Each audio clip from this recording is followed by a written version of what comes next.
truth is the most convincing story that maps onto reality, and that's why the central narrative is falling apart. Right now in the United States, people should not be walking around with masks. We must see the central narrative for the fiction that it is. We are Americans. While elections are sometimes messy, this was a secure election. The founders began the fight for human liberty and self-governance, and it's up to us to finish the job.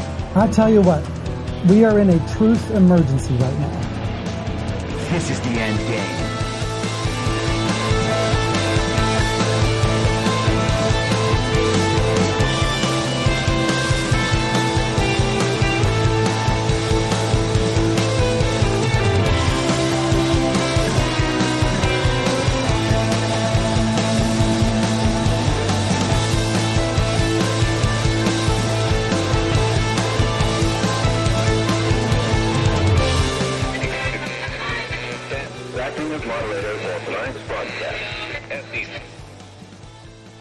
It's Monday, July 15th, 2024, the 1,272nd day of dystopia.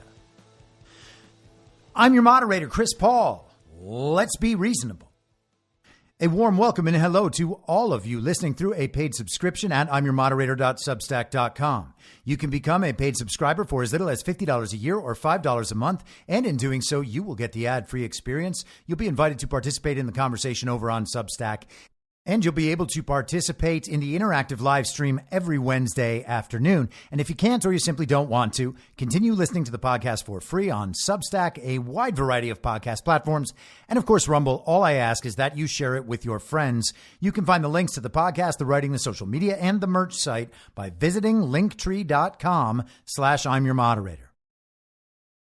Anyone who understands the roller coaster we've been on these past few years knows we haven't reached the end yet, and there may still be hard times to come. And as we add $1 trillion to the national debt every 100 days, we could be headed for some shaky financial times. If you're like me, you're figuring out how to diversify and make sure some seeds are planted for whatever may come. And that's one of the many reasons I think Bitcoin is part of our future. But it's not only about money. Bitcoin looks to be a critical part of the next generation of technology, communications, energy, verification, and even national defense. I'd encourage everyone to do their research and do it now. And if you're convinced of the likelihood that Bitcoin is an essential part of our future, then you'll need an on-ramp. I recommend River. River empowers you to grow your portfolio without any unwanted surprises and eliminates third-party custodians, putting you in control of your assets. Open an account with no minimum purchase requirement. You can get your Bitcoin journey started with just $1. Visit partner.river.com/reasonable to create your River account today. That's partner.river.com/reasonable. Now, I know that many of you out there understand the need to diversify assets, or maybe you're looking to protect your retirement savings, but you're not quite there yet on Bitcoin. And you feel better about precious metals? I get that too. I think going in multiple directions is wise, and I do that myself. And when it comes to buying precious metals, you want to be working with a good company. And that's why I've partnered with Goldco. Goldco is a 6-time Inc. 5000 winner, 2022 Company of the Year, and they've helped people like you and me place over $2 billion in gold and silver. And I have gotten silver from Goldco. And right now they're offering my supporters up to $10,000 in bonus silver while supplies last. Don't pass this offer up. Go to reasonablegold.com now. This is your opportunity to protect you and your family from an out-of-control government before it's too late. So don't wait a second longer. Take action today. Click on the link in the podcast notes or go to reasonablegold.com now and get your free gold kit, your free IRA kit. You'll be glad you did. Well, we certainly had an interesting weekend, and I expect that we are going to have an interesting week. We will get into the events of Saturday afternoon and how things have transpired since then in just a couple of minutes, and we'll spend the rest of the show on that, and it might be a long one. So buckle up. But the truth is, when you are hearing me say this, you will know whether or not it's a long one because you can see how long the episode is. Me, I have no idea. But before we get to that, there is some important breaking news today, and let's go straight to the New York Times for the official story. Judge dismisses classified documents case against Trump. A federal judge dismissed in its entirety the classified documents case against former President Donald J. Trump on Monday, ruling that the appointment of the special counsel Jack Smith had violated the Constitution. In a stunning ruling, the judge, Aileen Cannon, found that because Mr. Smith had not been named to the post of special counsel by the president or confirmed by the Senate, his appointment was in violation of the Appointments Clause of the Constitution. The ruling by Judge Cannon, who was put on the bench by Mr. Trump, flew in the face of previous court decisions reaching back to the Watergate era that upheld the legality of the ways in which independent prosecutors have been named. And in a single swoop, it removed a major legal threat against Mr. Trump on the first day of the Republican National Convention, where he is set to formally become the party's nominee for president. Mr. Smith's team will almost certainly appeal the ruling by Judge Cannon, throwing out the classified documents indictment, which charges Mr. Trump with illegally holding on to a trove of highly sensitive state secrets after he left office and then obstructing the government's repeated efforts to retrieve them. The Times reporter goes on writing, "The ruling is an attempt to roll back nearly 30 years of how special counsels have gotten their jobs. In short, special counsels are now governed by Justice Department regulations set by the discretion and through the statutory authority of the Attorney General. That has been the case since the Clinton administration, when the previous law governing independent prosecutors was allowed to lapse in the wake of the Whitewater investigations." Okay, so we're hearing that this goes all the way back to Nixon, a government attempt to take out a duly elected president. That's what that was. We are told that court precedent from decisions at that time is what has supported the process of special counsels being named since then. The Constitution, they're saying, doesn't matter. Only this court precedent. And as we've discussed many times, that is how they operate, on court precedent. They're not able to actually create laws, so they delegate the authority of the legislature to unelected bureaucrats within the administrative state under the executive branch. They determine all the rules. They have their own in-house courts. Based on similar precedent, they were always deferred to, and all of that precedent has been wiped away. We are being told that this will be challenged in the courts, but what will that do? It might delay things for a little longer. It might make it so that the media can say that Trump still has this pending indictment hanging over him based on what the court decides. But Clarence Thomas already wrote in his concurring opinion in the immunity decision a couple of weeks ago about this exact issue. We already know where he stands, and we can assume that the rest of the quote unquote conservatives on the court will stand right there as well. They are not going to win this, and this will eventually cause Jack Smith's other fake indictment to fall away, just as this one has. Jack Smith was never a legitimate special counsel. Not one bit of his investigation has been legitimate.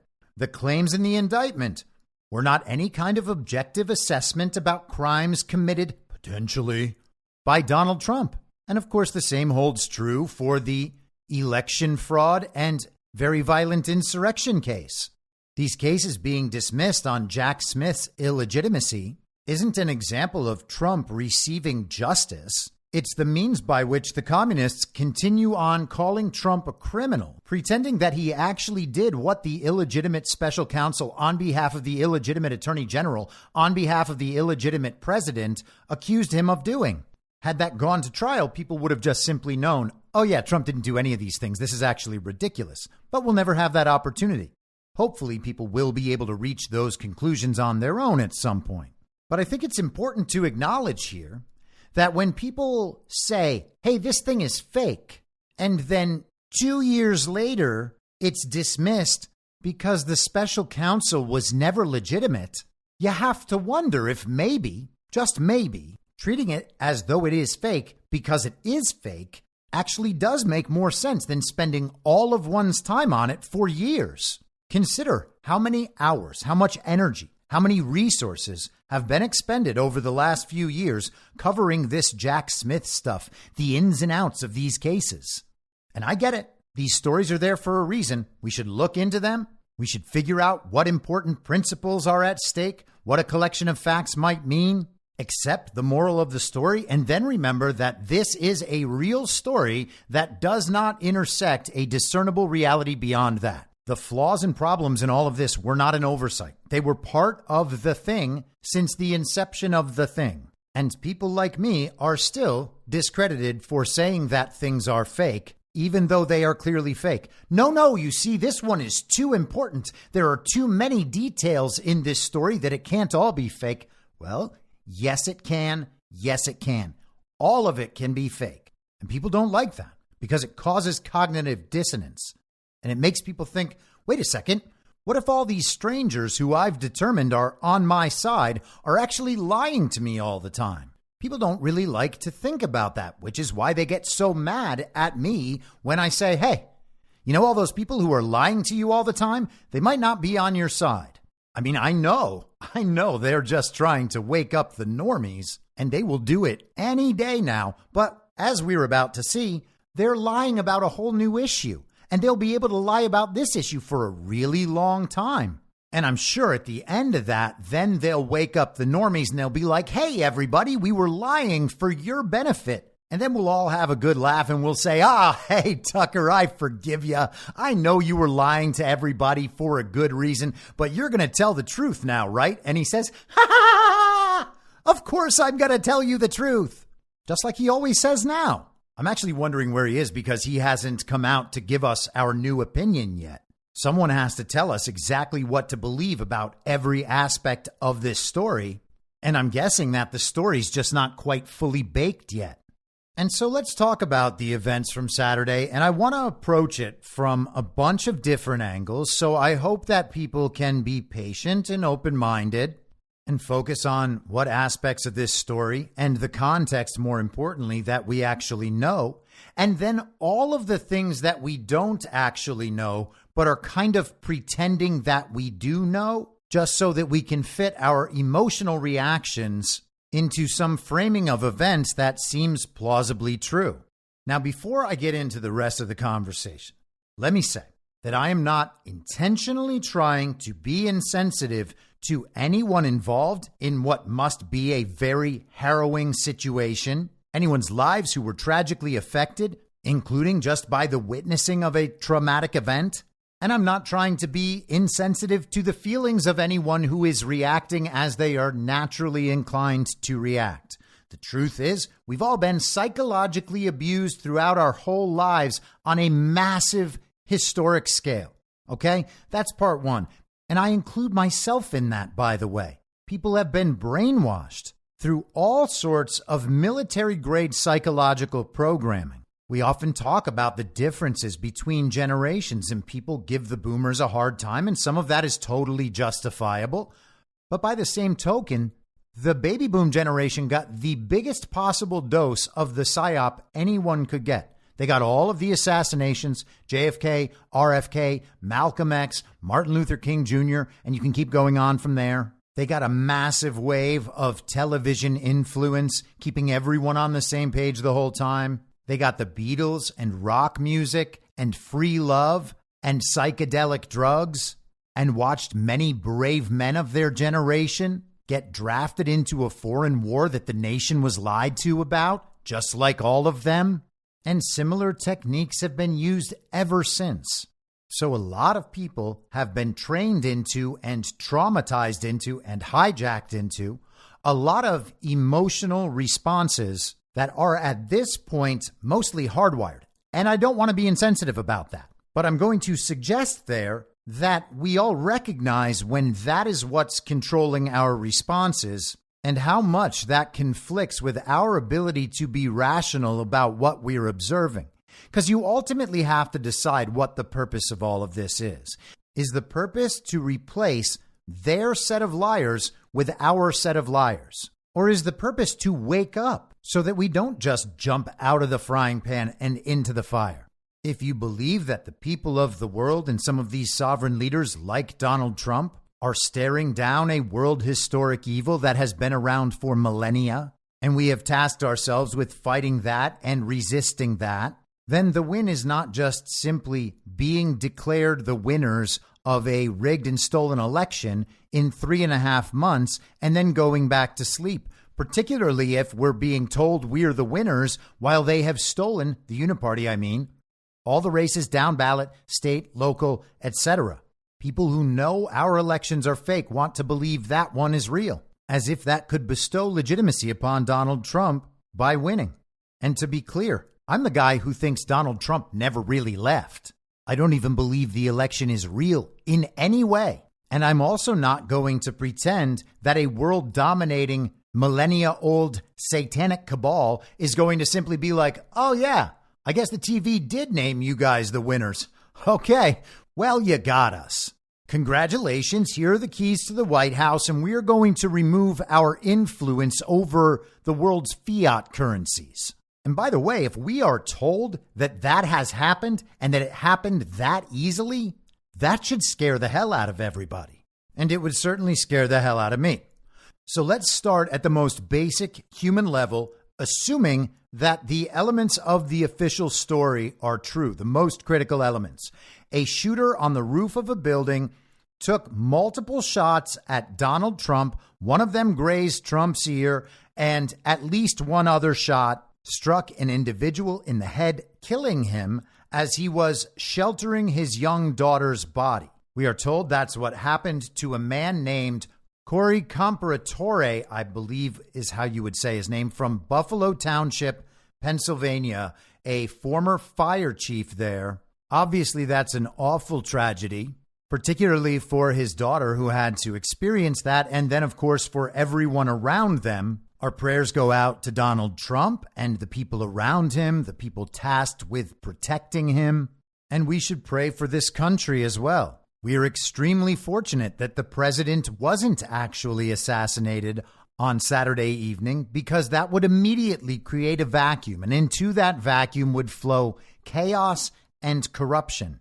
What we would immediately see are all of the most powerful, most corrupt people in this world doing everything in their capacity to seize all that power. People have rightly pointed out that MAGA does not currently have an heir apparent to Donald Trump. And something that's become increasingly clear over the weekend is that many Americans are still prepared to grovel. They want Donald Trump to anoint our president for 2028. 4 years of potential understanding and learning and getting to know people better. And everyone wants the mystery solved for them right now. Who is going to be our president in 2028? Let's worry about having a country in 2028 first. And we will definitely come back to the vice president talk. But let's talk about America for a second. When my friend first called me on Saturday evening, asking me if I had seen it yet. And I said, seen what? He said, well, apparently Trump's been shot. My first thought was, okay, well, I guess we expected that op to happen. Let's see what all this is about. And I watched the video and I saw Trump bring his hand to his ear as though he'd been stung by a bee. And then I saw him intentionally go to the ground. And then not too long after that, the video of him being rushed off stage, pumping his fist in the now iconic photo and video saying, fight, fight, fight. That was disseminated. And at that point, it was clear that Trump would be okay. And whatever was to come next would be dictated by the context of the event and the way the narrative unfolded. And so as I moved quickly out of the phase of being kind of shocked and anxious and then fired up, I started thinking about what it meant that we had gotten to the place as a country that a president could be taken out. And I thought about how sad that is. If they had taken Donald Trump out, my first instinct would not be to go to war with my neighbors. And I think it's critical to note that controlled opposition media, from the uniparty left perspective and from the uniparty right perspective, is focused on pitching the notion at all times that the other side is the problem, when both sides of the uniparty are in fact the same thing. It is just the uniparty. And yet the early response was that we had to worry about crazed leftist violence.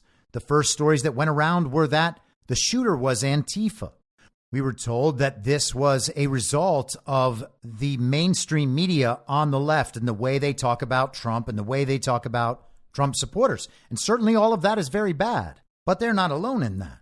What we have within that controlled opposition dynamic is a hate movement. And it is a very familiar hate movement because it's the same hate movement that popped up all over the world throughout the 20th century and was responsible for great atrocities. People have spent the last few years thinking that's not possible in America, that what's happening is actually something else. But it's the same thing it's always been, supported by all the same stories, carried out by all the same cultural institutions, a single party state. And that is what we have in America. We have a uniparty that pretends it's two different things, but we exist in a one-party totalitarian state. Our illegitimate puppet government works in coordination with the corporations, the media, the tech companies who censor us, the academic institutions that continually create brand new ways to insist that our reality is something other than it is, and the totally wholly owned subsidiary, the global media, that convinces us of the truth of the false reality layer layered on top of reality prime. And who profits from this? No matter what happens in the world, who profits? Always the same people, the fiat bankers, funding all sides and profiting from all sides. This is the same hate movement, and people supporting either side of the uniparty are supporting that hate movement. This is necessitated by society-wide commitment to the party of false decorum, a commitment to success through competition within abstract power hierarchies. To succeed in the in-group, you have to maximally exploit people in the out-group. It's sad, but this is where we are. I've told the story many times before about how in 2020, when I actually realized what the score really was in terms of my standing with literally thousands of people I knew, that was a result of initially being banned on Instagram. I immediately reached out to close friends with massive followings. And I said, hey, I just got banned on Instagram. And they said, well, you shouldn't have been saying those things. And I realized at that moment that if things were to keep deteriorating and we got to the point where the Gestapo would be going around from door to door looking for people like me who were outspoken against the regime, who would not comply with their demands, I realized that if they were to come to my friends' doors, my friends would be like, no. We're on your side, don't worry. But down there, that guy is the guy you're looking for. It became immediately obvious to me that that's where things stood. And if that's where things stand, those people are not friends. As we'll see in a bit, there are celebrities and media figures making jokes in public about how they wish the shooter hadn't missed Trump. And for as much of that as you see and hear in public, you can imagine 1,000 times that being said in private by everyone from the most famous people in the country to normal Americans with no particular social status whatsoever. They use their level of hatred and display of hatred as an inverted virtue signal, and they look for whoever's signaling back. Depending on how committed they are to the project, the struggle session would start after that when they realize that the signal's not being returned. It's important to understand where we really are. We can't deny the problems. You got to look right at them, assess them, figure out what they are, and then determine what can be done about them, because the people in the hate movement don't think they're in a hate movement. They think we're in a hate movement, and they're protecting, I guess, some imaginary minorities or something from us. In fact, all the little commies are already in Milwaukee today protesting the Republican National Convention, marching around in their little COVID masks, chanting, "No Trump, no KKK, no fascist USA." And hey, commies, I'll spot you two of those. I don't want any fascists, nor do I want the KKK. Unfortunately, those are collectivist movements. Those are your guys. So we'll just go ahead and keep Trump and we'll get rid of those other two things. Apparently, Joe Biden's very important statements about the assassination attempt on Donald Trump were not able to deter these child brains from completing their assigned tasks. And one last note before we really start breaking this down. We've talked many times about false flag events and what General Flynn and Boone Cutler refer to as Psi Acts in their Intro to Fifth Generational Warfare manual. And people often get confused in the descriptions of these events. And they say things like, are you saying that this didn't even happen? Well, yes and no. Something clearly happened, and we don't know exactly what that was. It's been 40 hours, and we still don't have one single solitary detail that is confirmed beyond suspicion, at least that I'm aware of. Maybe someone thinks that they are very certain about what happened. But if you believe that we are in an information war, and you believe that we're being made subject to just rampant psyops left and right, then I don't think it makes a whole lot of sense to pretend that there are solid facts we know to be true about this event. Every single thing we think we know should be left in an unconfirmed status. We have to be a little bit fluid about these things. It's not to deny that people were hurt or to call things fake so we don't have to reckon with them. I just called the Jack Smith trials fake. We still spent some time on them to understand the moral of the story. But it's important to be honest about what we actually see and what we don't see, what we're told and what we're not told, and what makes sense and seems plausible versus things we know just simply could not happen. It is entirely possible that major aspects of the story are true as we witness them and as they have been told to us, but that the responsibility for what happened has been totally misplaced. We have been deceived into various forms of misdirection and left ourselves open for our consent and our belief to be manufactured and coerced in order to corral us into certain behavioral patterns that will benefit this or that agenda. And we will get into much more of that later on. But let's leave all of these beliefs in an unconfirmed status. Everyone is just going to come down believing what it is they believe. We are not under any requirement to form solid beliefs about any of this and then repeat them to other people. We don't need those other people to take us seriously, particularly not if they have fallen for every single psyop of the past few years. And we don't need to feel like we are hurting some stranger's feelings by questioning the reality of certain events. We are lied to all the time about everything intentionally to get us to behave in a certain way so that we can be manipulated and exploited. And we cannot forget that, particularly when the events are big and important and traumatic as this one is. There is no benefit to anyone involved in the event, anyone who has been harmed by this, in accepting false stories as true and then just moving on. And to come back to the baby boom generation for just a moment, what are the effects on the world, on society, on culture, on our politics from the vast majority of the country simply agreeing that either the official story about JFK was true or that we would never get the truth, and that either way we just had to move on?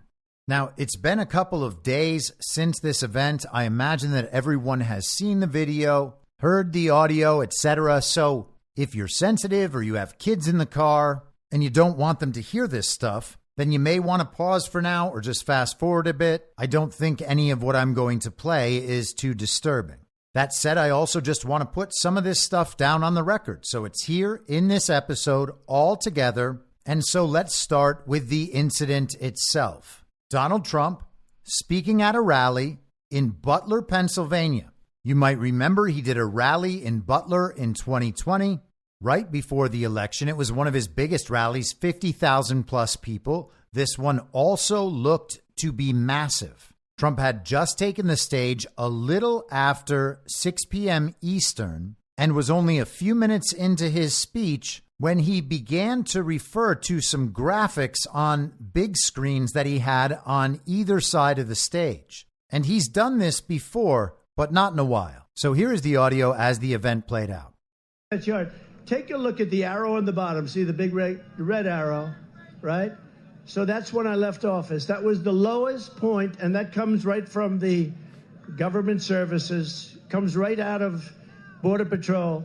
Take a look at that. So that arrow is the lowest amount of illegal immigration ever in recorded history into our country. And then the worst president in the history of our country took over. And look what happened to our country. Probably 20 million people.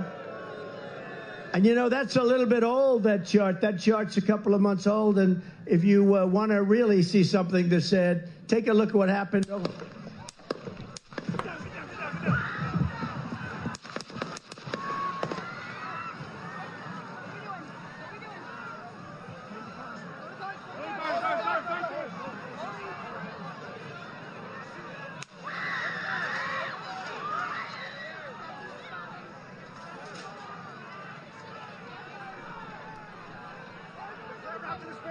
Move it spare. Hold. When you're ready. On you. Ready. Move. Up. Move. Go. Up. Hawkeye's here. Hawkeye's here. Move it to the spare. Spare, get ready. Spare, get ready. We ready? Are we good? Shooters down. Are we good to move? We're good to move. Clear. Let's move. Let's move. We're clear.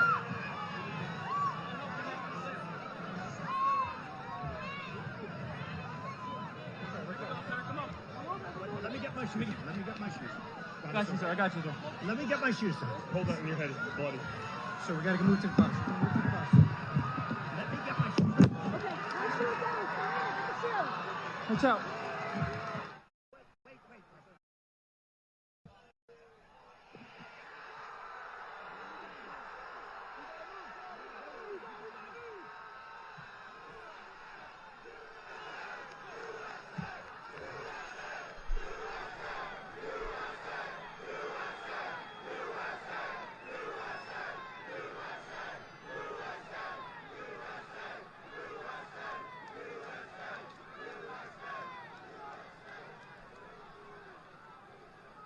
So while he's speaking, Trump is pointing off to the right at the big screen. His arm is up the entire time, directing the crowd's attention toward that screen.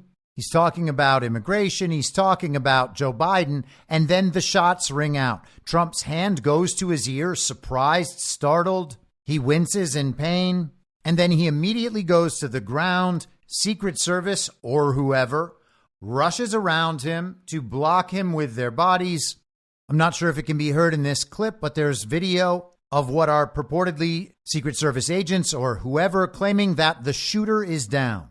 Then Trump stands up with the agents surrounding his body. He says, wait, let me get my shoes. Then he stops to give the fist pumps, saying, fight. And in doing so, creating the most legendary and iconic moment of political courage in American history. I've said before that if Donald Trump is indeed doing what we believe him to be doing, he is not only the greatest president in American history, he is probably the greatest American in American history. And this image is sure to be one of the enduring and iconic images attesting to that throughout time. Shortly after, a journalist named Katie Pavlich posted on X, formerly Twitter, just spoke on the phone to Ambassador Kip Tom, who was sitting in the front row at the Trump rally. He told me he believes there were two shooters, saying shots at President Trump came from different directions. He also saw others get hit. He also said he saw gun smoke. Now, she posted that mere minutes after the event. And I don't know if it's true, but I know that no one's talking about it anymore. And that's pretty disturbing because the official story about a lone gunman on a rooftop has a million holes in it. And it seems like everyone's just going around as if they're scientists or something, pretending that their best guess is actually a factual reality until someone proves it wrong. Not long after the event, we were graced with this video from the BBC. For whatever reason, the British Broadcasting Corporation was at Donald Trump's rally in Butler, Pennsylvania, to get live coverage of the event. They had a reporter, they had a film crew, and they were first to get the story. The reporter from the BBC found a young man wearing a Trump visor. This is the guy with the beard and the bright orange hair. And this is one of the first videos released to set one of the critical points of the official story within the central narrative, something that has been built off of quite a lot over the last few days. And videos like this create a conundrum because we've seen so many similar videos with obvious crisis actors in them. The most famous one being the interview of known propagandist Leanna Wen pretending to be an emergency room doctor after the Boston Marathon bombing. She then became one of the regime's main propagandists throughout the very deadly pandemic. We want to know what happened in these events. The best sources of what happened are the people who were actually there, present, witnessing the events. And so we want to believe that these videos represent a very strong form of evidence. And to the extent that they're authentic and the people are sincere and honestly representing what it is they saw and their reactions, then these do represent good evidence. The only problem is we can't know if he's sincere or authentic or witnessed events. And even if he's rock solid on all of that, it doesn't do anything to substantiate the other parts of the events. But again, it's information among other information. We can understand it. We can understand who's disseminating it. We can examine it within a broader context. And then we're all going to come down where we come down. Now, this clip is about 4.5 minutes long. So if you've heard it plenty of times, please feel free to skip ahead. Someone who was here, you weren't inside the event, nope, but you were just outside. Tell us what you saw. So we had a party here all day. You can see behind us at the Brinkles Farming Greenhouse here. We had a party, and we all decided, hey, you know, when we hear Trump up there, we're going to walk up through the field, stand by the trees up there under the shade, and watch and listen to the rally. Right? We couldn't see him, but we could hear him. So we walked up. And probably 5 to 7 minutes of Trump speaking, I'm estimating here, I have no idea, you know, but we noticed a guy crawling, bear crawling up the roof of the building beside us, 50 feet away from us. So we're standing there, and, you know, we're pointing at the guy crawling up the roof. And he had a gun, right? He had a rifle. We could clearly see him with a rifle, absolutely. We're pointing at him. The police are down there running around on the ground. We're like, hey, man, there's a guy on the roof with a rifle. And the police are like, huh, what? You know, like they didn't know what was going on. You know, we're like, hey, right here on the roof. We can see him from right here. We see him. You know, he's crawling. And next thing you know, I'm thinking to myself, I'm like, why is Trump still speaking? Why have they not pulled him off the stage?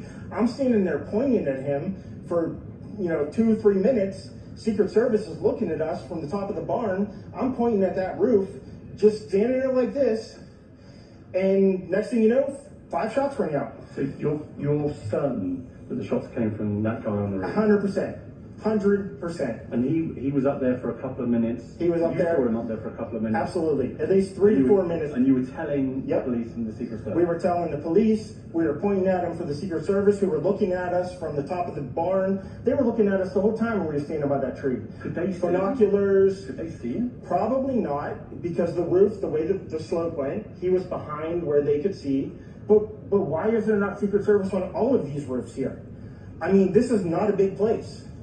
Did you see, obviously everyone, when the shooting started, everyone was very panicked. Did you see what happened to him at all? Oh yeah, they blew his head off. Okay, sorry. Secret Service blew his head off. Okay, just be careful because we don't quite know who's watching, but you're pretty sure they shot the guy? Absolutely, 100%. Okay. Yep. You saw that happen? Yep. Okay. Yep. And did you see them go up to him afterwards, or? They crawled up on the roof. They had their guns pointed at him, make sure he was dead. He was dead, and that was it. It was over. It's incredibly shocking. The guy was on the roof right there. You can see the white roof right there. Did you get a look at him? Could you? No, other than he was in muted colors, tan type clothing. We saw the rifle flinging around as he was trying to crawl. I mean, we saw the rifle, 100%. Do you know about guns? Do you know what kind of weapon it was? Oh, I absolutely know about guns, for sure. No, I mean, it was a rifle of some sort. I wouldn't know, I wasn't close enough to read the label on it, but it was a rifle of some sort. Yeah, absolutely. So how do you process what you've just seen? I don't know what to say, man. All I'll tell you is, if I if I walked up close to there with anything that Secret Service considered a problem, I wouldn't be standing here talking to you right now. But I don't know why a guy who we're standing there pointing out to police and Secret Service is crawling up the roof. Are you outside the security perimeter? Yes, right there by that tree. We were outside the security perimeter. But my question is, there's only a few buildings around here. Why is Secret Service not at every building here? Well, there's a whole bunch of questions I think that are going to come. There's a whole bunch of questions. Yeah. Trump flag on the horse? Yes, she was right in front of me. She kept going back and forth right in front of me. Yes. Tell us about her. I mean, nice horse, nice lady running with a flag. Seemed very, patriotic. But what's the significance of her? No, he asked me if I saw a horse. Okay. All right, well, listen, I'm sorry you had to witness that. That was a terrible thing. And you should stay safe with your family and Gotcha. Stuff. Thanks for your time. Man. Now, very strange horse comms there at the end, and odd that only a few weeks ago, horses apparently got out from Buckingham Palace and galloped through the streets of London, one covered in blood. But we can leave that aside. There was an odd moment where this man answered in the affirmative that, yes, he knew a lot about guns, but then had absolutely no idea what kind of rifle the shooter was carrying. Otherwise, the guy seemed like he was pretty casually recounting what he had witnessed. Some guy, army crawling or bear crawling, as he described it, across the roof. Everyone was pointing him out and shouting how there was a man up on the roof, and none of the officers anywhere did anything about it. No one told Donald Trump to get off the stage. Everything was apparently just allowed to happen. Now, as I said, I immediately thought it was weird that the BBC would be there on the ground covering this. And it got even weirder once people remembered that on July 1st of this year, a reporter from the BBC named David Aronovich wrote on X, formerly Twitter, "If I was Biden, I'd hurry up and have Trump murdered on the basis that he is a threat to America's security, #SCOTUS." That obviously in reference to the Supreme Court's immunity decision. Regime media pretended in response that they had given Joe Biden permission to assassinate Trump, and a great many of them spent time seeding that narrative. People had gone after this BBC reporter, and he eventually responded that it was satire and deleted the tweet. The BBC has been disseminating quite a bit of the official story about Saturday's events, as has the Associated Press. We've talked about all of this a number of times. The Associated Press is basically the fountain that feeds into all of the mainstream media. They create the official story, and then all of the other news organizations work off of that official story, as if all of it is just true by virtue of the Associated Press saying it. The BBC is literally state media in the UK, one of the homes of the global regime at large, and the BBC is their official media. It also happens to be the official media of Canada as well, where it's called the CBC instead of the BBC. But they supply the official story to all of the Commonwealth nations. And thank goodness we're not still a colony, or they'd be giving us our information too. But wait, what's this? Oh yeah, the Trusted News Initiative. Remember that old thing that the BBC started?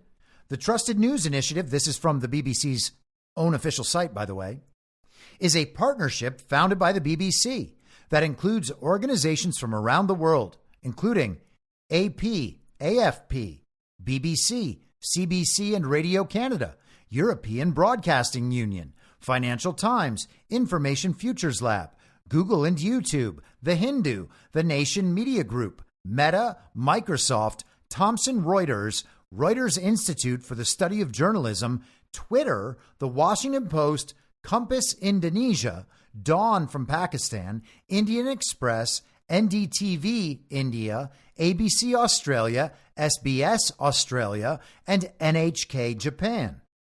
TNI, that's Trusted News Initiative, members work together to build audience trust and to find solutions to tackle challenges of disinformation.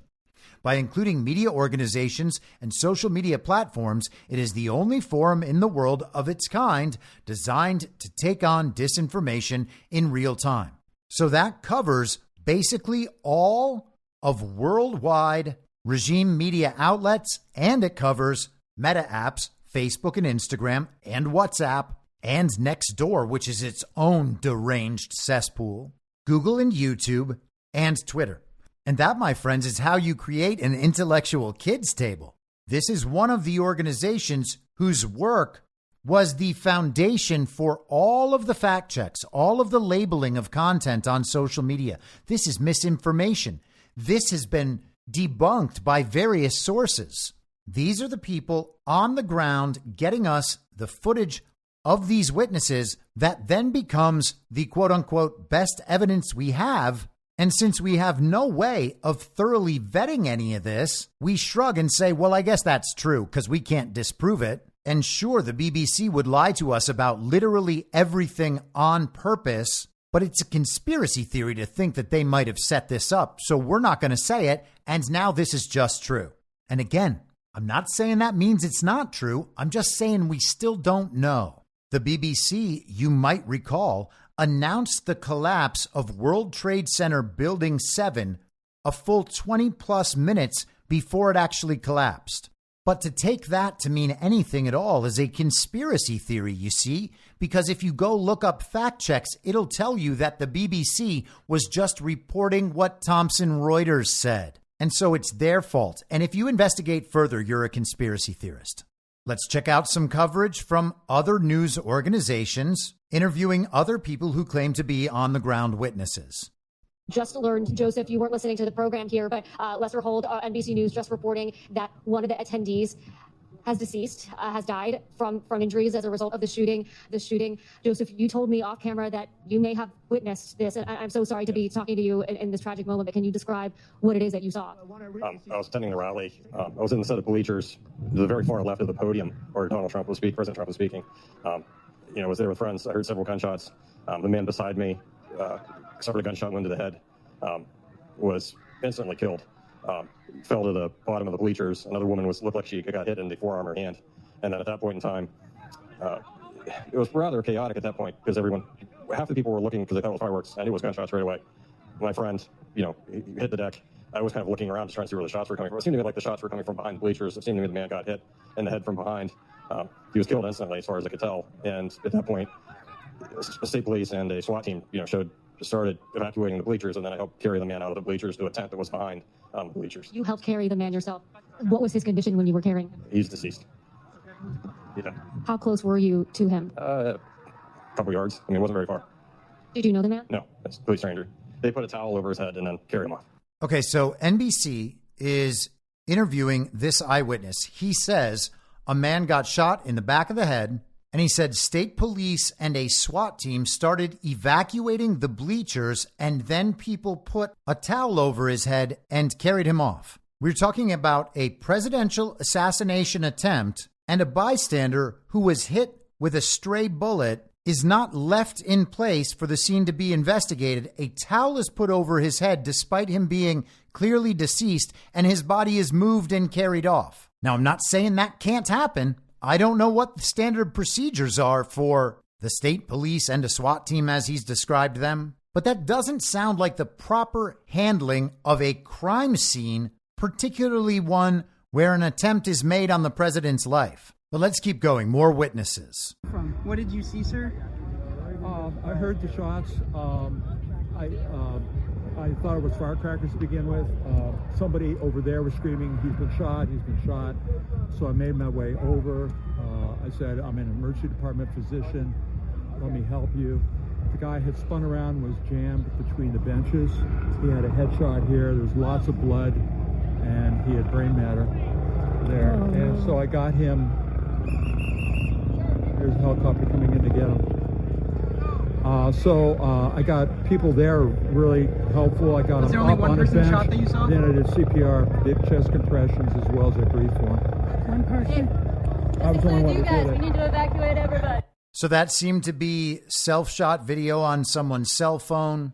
Nothing jumps out as inauthentic. He described a man who had been shot in the side of the head. He said there was brain matter. There is what looks like blood covering this man's shirt. And he's describing in graphic detail another perspective on exactly what we heard in the prior clip. This is mainstream media coverage from CBS, a reporter there on the ground interviewing another witness who watched the alleged shooter. Just take me back. What were you doing before the shooting happened? And then what did you see and hear? I was just standing there like everybody else, waiting for Trump. And as Trump started, I noticed two officers that were looking for something or somebody.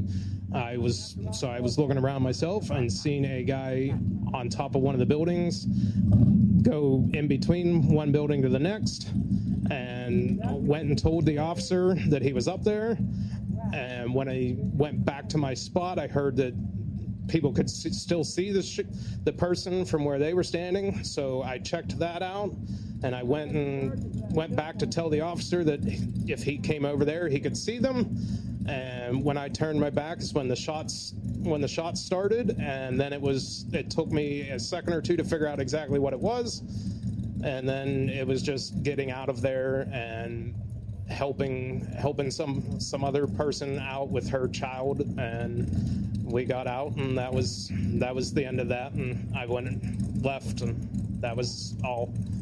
A normal sounding guy, sounding sincere, sounding authentic, giving a totally plausible explanation of what he experienced that aligns with a lot of what other people are saying they experienced. And let's do just one more. This was on Fox News.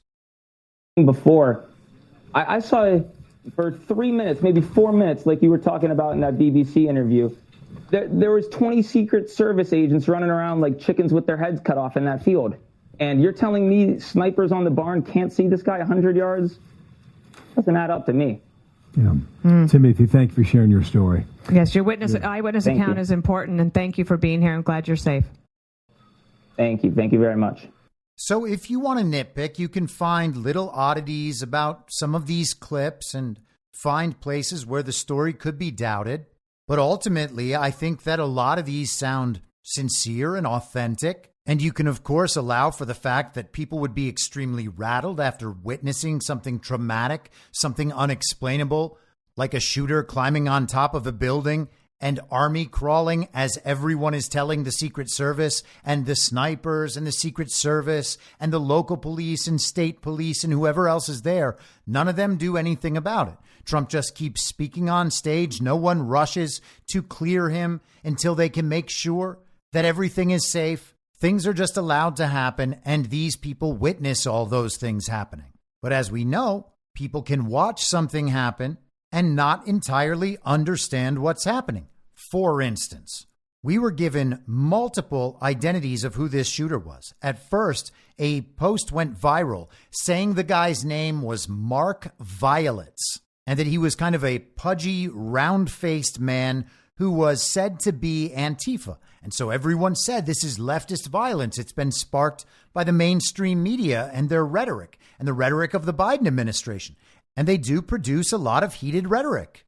But that guy didn't turn out to be the guy. Then there was also a guy named Michael Yernick who was put forward as the potential shooter. Colonel Douglas McGregor even pointed to Yernick as the shooter on Twitter and then deleted it. And now we've got this guy named Thomas Matthew Crooks. We're told he was a lone gunman. He was responsible for shooting at Trump. It is his stray bullet that killed Corey Compantore. And after he took 7 or 8 shots at the president, he was finally shot in the head and killed. That's what we were told by the BBC's eyewitness. It would have been nice to question him and find out what he was doing, but now we'll never know because they had to take him out, at least after the whole shooting thing. People were yelling and screaming, hey, there's that guy on the roof. Why isn't anyone doing anything? And no one did until after he shot. We're told that's the guy. There's no proof that's the guy, but we've been told it, just like we were told those other names. But people have accepted this name. People have run with this name. Lone gunman, shot dead immediately. Thomas Matthew Crooks, a 20-year-old from Bethel Park, Pennsylvania. The Associated Press updated with this yesterday. One officer climbed to the roof and encountered Crooks, who pointed his rifle at the officer. The officer retreated down the ladder, and Crooks quickly took a shot toward the former president, Donald Trump. And that's when the U.S. Secret Service countersnipers shot him, said the officials who spoke to the Associated Press on condition of anonymity to discuss an ongoing investigation. So the investigation is ongoing, but they just had to let people know this critical fact that an officer actually went to the roof, saw Thomas Matthew Crooks with his rifle while the president is speaking, and that officer turned and went back down the ladder. Sunday morning, it was widely reported that Crooks had explosive devices in his car. Then 10 or 12 hours later, they came out and reported that no, they weren't explosive devices in his car. They were just something else. Now, if we had said that, we would have been spreading disinformation and conspiracy theories. But when the mainstream media says it, they're not doing that. They're doing the best, checking out all their facts, making sure to stay objective. Then they are reporting, and sometimes mistakes are made. Unfortunately, people often only hear the initial reporting and assume that to be true and never actually hear the retraction later in the day. But once you hear they've found explosives in Thomas Matthew Crooks's car, well, then you know it's him. That's the assassin. Obviously, if there are explosives in his car, then he went to the event intending to do terrible things. So even questioning the identity of the shooter, if you know there were explosives in his car, that's crazy. This has to be the guy. And then later they retract the part about explosives, but you've already settled in on Crooks. It's just gonna be Crooks now. Second shooter? Who cares? It's just Crooks. Now let's assume that's true and get into the second and third levels of ideas and information spinning off of the name Thomas Matthew Crooks. We've got to look into his background. We've got to see that he was in a BlackRock ad. That means that he was definitely the MK Ultra suspect put up there. And maybe all that's true. Maybe all of it's true. There's just no way to be certain that it actually is true. Let's get into some of the analysis on how something like this could have happened. There was an interesting Twitter thread written yesterday by a man named Tim McMillan, who is former law enforcement and writes for the Washington Examiner. His Twitter thread, he wrote, "Having personally worked several presidential and vice presidential security details, here are some of my thoughts based on the available information of the assassination attempt on Trump. The Secret Service employ a multi-tiered defense, in-depth approach to protective missions. An inner tier offers close protection support, these being the agents you see rushing in and surrounding Trump after the initial shots go off. A second middle tier is tasked with identifying and defending against mid-range threats, for example, the crowd, etc. This tier is largely comprised of local and state law enforcement temporarily attached to the security detail. This is the area that I worked on prior details. Finally, you have an extended tier, which covers long-distance threats. This can include counter-sniper details and cyber/signals intelligence support and CBRN defense." He continues, "People have wondered how could the counter-snipers in the videos not have seen the would-be assassin prior to him getting off a shot. This is because the area of responsibility for those counter-snipers on the roof behind Trump was very likely in the extend tier. Essentially, they were scanning for threats at great distances well beyond the roughly 150 meters where the threat appeared. This is evidenced by the fact that the elevated counter-sniper has to dramatically drop his line of sight to respond to the shooter. Secret Service advanced teams would have absolutely pre-scouted the location and identified the building the shooter used as a vulnerable spot in the defense, which begs the question, how was this guy still able to climb on the roof and get off a shot? And we have heard this from all corners, that the Secret Service would know that was a vulnerable location. Based on limited details at this point, in my opinion," he writes, "the security breakdown occurred in the middle tier, which would likely include law enforcement who were supposed to be assigned to the area near the outbuildings. How that significant of a breakdown could occur is up for speculation. However, like I said, this tier is largely dependent on local law enforcement and not the Secret Service. So speculatively, the local LEOs who were supposed to be in the area and make sure no one with a gun climbed up on the roof effed up. And it sounds like they did much worse than that, since they actually saw the guy with a gun and retreated. People have said that witnesses saw the guy with the gun on the roof, told police, but that they failed to respond and prevent the assassination attempt. So how does that happen? Well, there's typically limited lines of communication between the Secret Service and local law enforcement working the middle tier. You usually have one or two local LEO liaisons who have direct communication with the Secret Service, which means communications on the ground between the local LEOs, law enforcement officers, being told about the shooter, are being routed through dispatch to local liaisons, then to Secret Service. Compounding the difficulty to rapidly respond is the fact that there's always some confusion and inefficiency when multiple different law enforcement agencies come together to work a detail. Most of these agencies aren't used to working with each other and aren't given much information beyond a few pre-event briefings. I actually saw what can go wrong in these scenarios firsthand when President Bush's Secret Service detail almost engaged a local police, SWAT, and counter-sniper team during the 2004 G8 summit. No one had properly communicated the local SWAT team's position, so all the Secret Service saw was heavily armed individuals with a line of sight on the president. The whole thing was seconds away from being a tragic incident.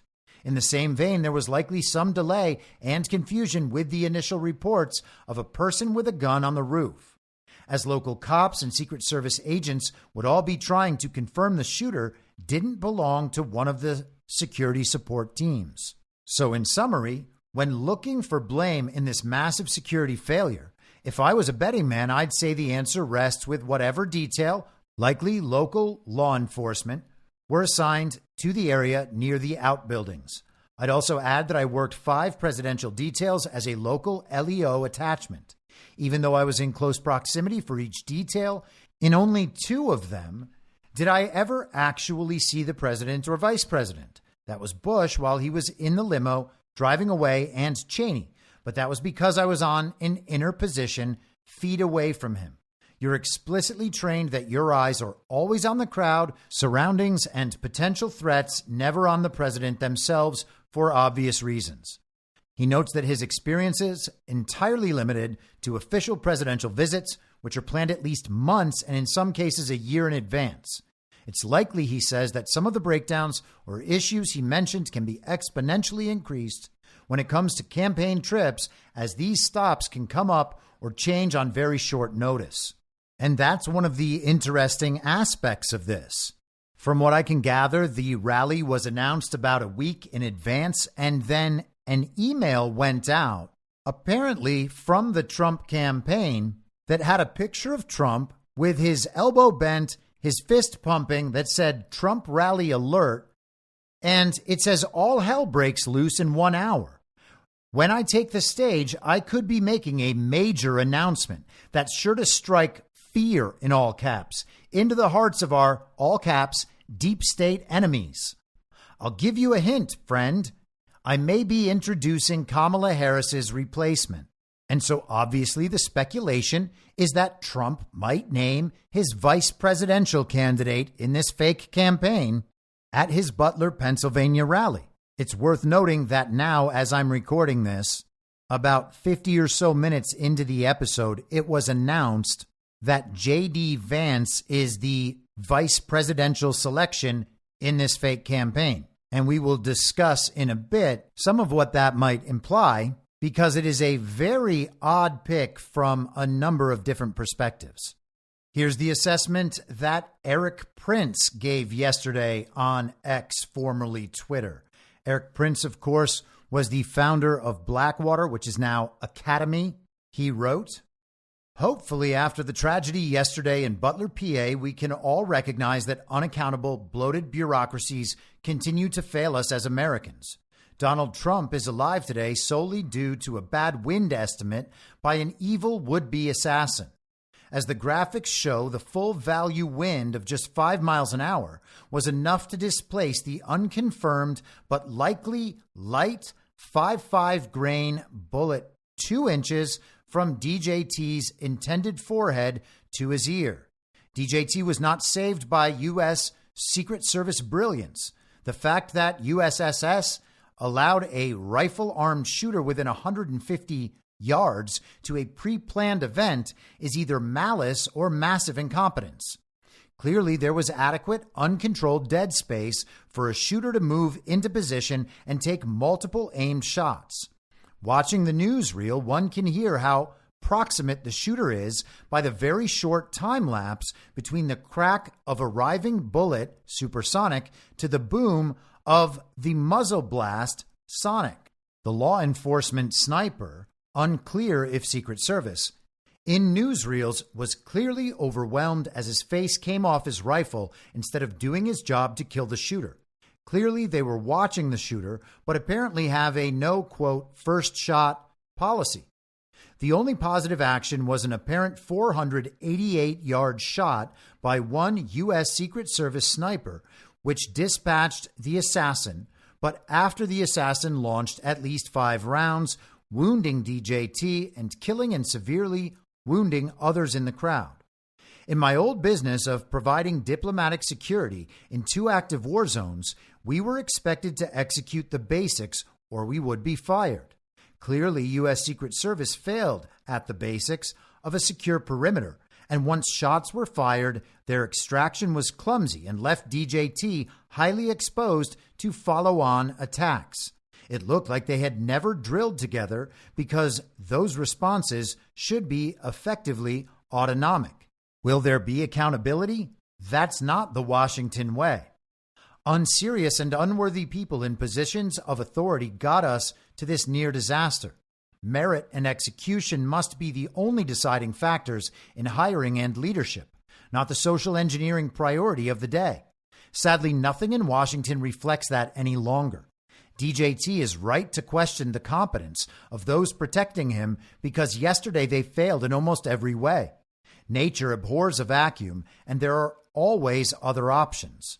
Most importantly, as Americans, let's come together and run a proper, valid election so we can get back to what matters, a merit-based society that judges on character and skill, nothing else. And he enclosed in that post images from the SEAL sniper instructor at Red Sky LLC. Dan Bongino has been clearly established over the last few days as the trusted voice from the authoritative source. He's going to let us know the real story as it is in every single moment, and what he says goes because he used to be in the Secret Service. Now, I like Dan Bongino. I listened to him a great deal throughout 2020. I stopped listening to him in 2021 when he backed off of talking about rigged and stolen elections. Now, the guy seems like a good guy. He seems like he is close to Trump. It is entirely possible that Trump asked him to stop talking about our rigged and stolen elections and to go along with calling Joe Biden the president of the United States. We've talked about these scenarios a number of times. If that turns out to be the case, then it is what it is. If that doesn't turn out to be the case, then Dan Bongino is just another guy who gets paid a lot of money to tell a massive audience things that simply aren't true. I hope he's a good guy, the same way that I hope Tucker Carlson is a good guy. But I don't take it for granted because sometimes they're not telling the truth. And when they're not telling the truth, they're doing it to hundreds of thousands or millions of people at a time to whom they say, please trust me because I always tell you the truth. But here's another thing I'm hearing from sources, that this subject, they had been monitoring him since he came in around that external perimeter area. The subject who was the shooter. They lost track of him, apparently, and he was hiding in a building about 300 yards away. Folks, if they had this subject in their on their, say, their radar, that you had a potential threat, I think the questions right now are fairly obvious. Why was President Trump even on stage at that point? He should have not been on stage. It's ridiculous. I mean, if you know you're in a situation with a potential threat out there, just delay the event for a little bit. I mean, listen, we've got to talk candidly about this stuff. Again, I don't want to hear about Monday morning quarterbacking anything. This isn't a freaking football game, man. This is the life of the President of the United States. This isn't a joke. I saw some guy online talking about how, oh, people make mistakes. We don't get to make mistakes. What are you talking about, make mistakes? This is the Secret Service. There's no opportunity for mistakes. Again, I think Dan Bongino's a good guy. I hope he's a good guy. He sounds like a good guy. But embedded in this explanation of how Secret Service might have messed up is a confirmation of the official story about this lone gunman Crooks, and at the same time, a revision of the official story, now placing Crooks in this building where they had all temporarily lost him for a while.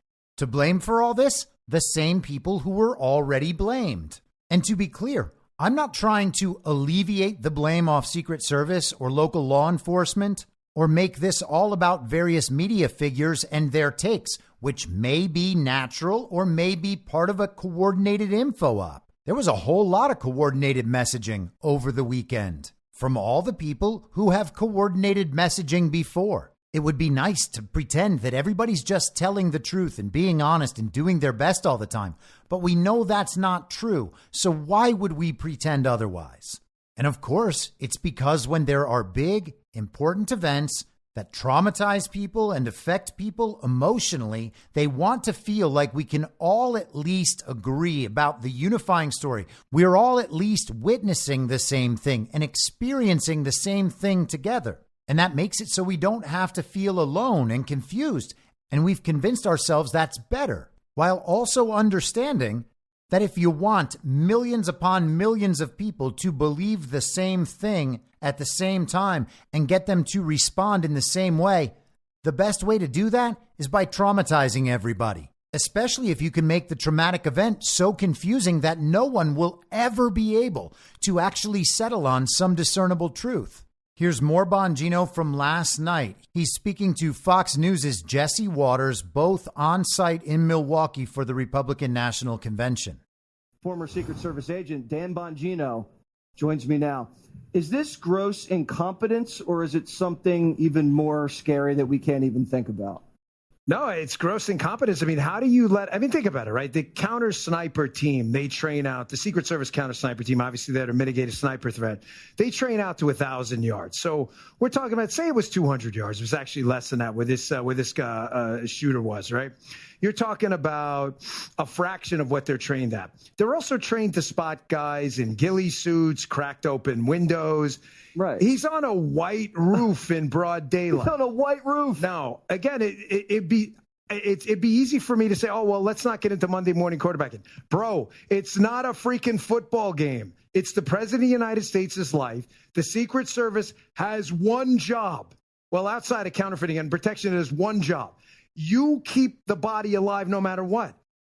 They came within a millimeter of this guy losing his life. I don't understand some of the commentary that's, they did a great job. Well, the body guys, that response was, brave. They ran up there. They didn't know there could have been 10 more shooters. Right. No doubt. Know those guys.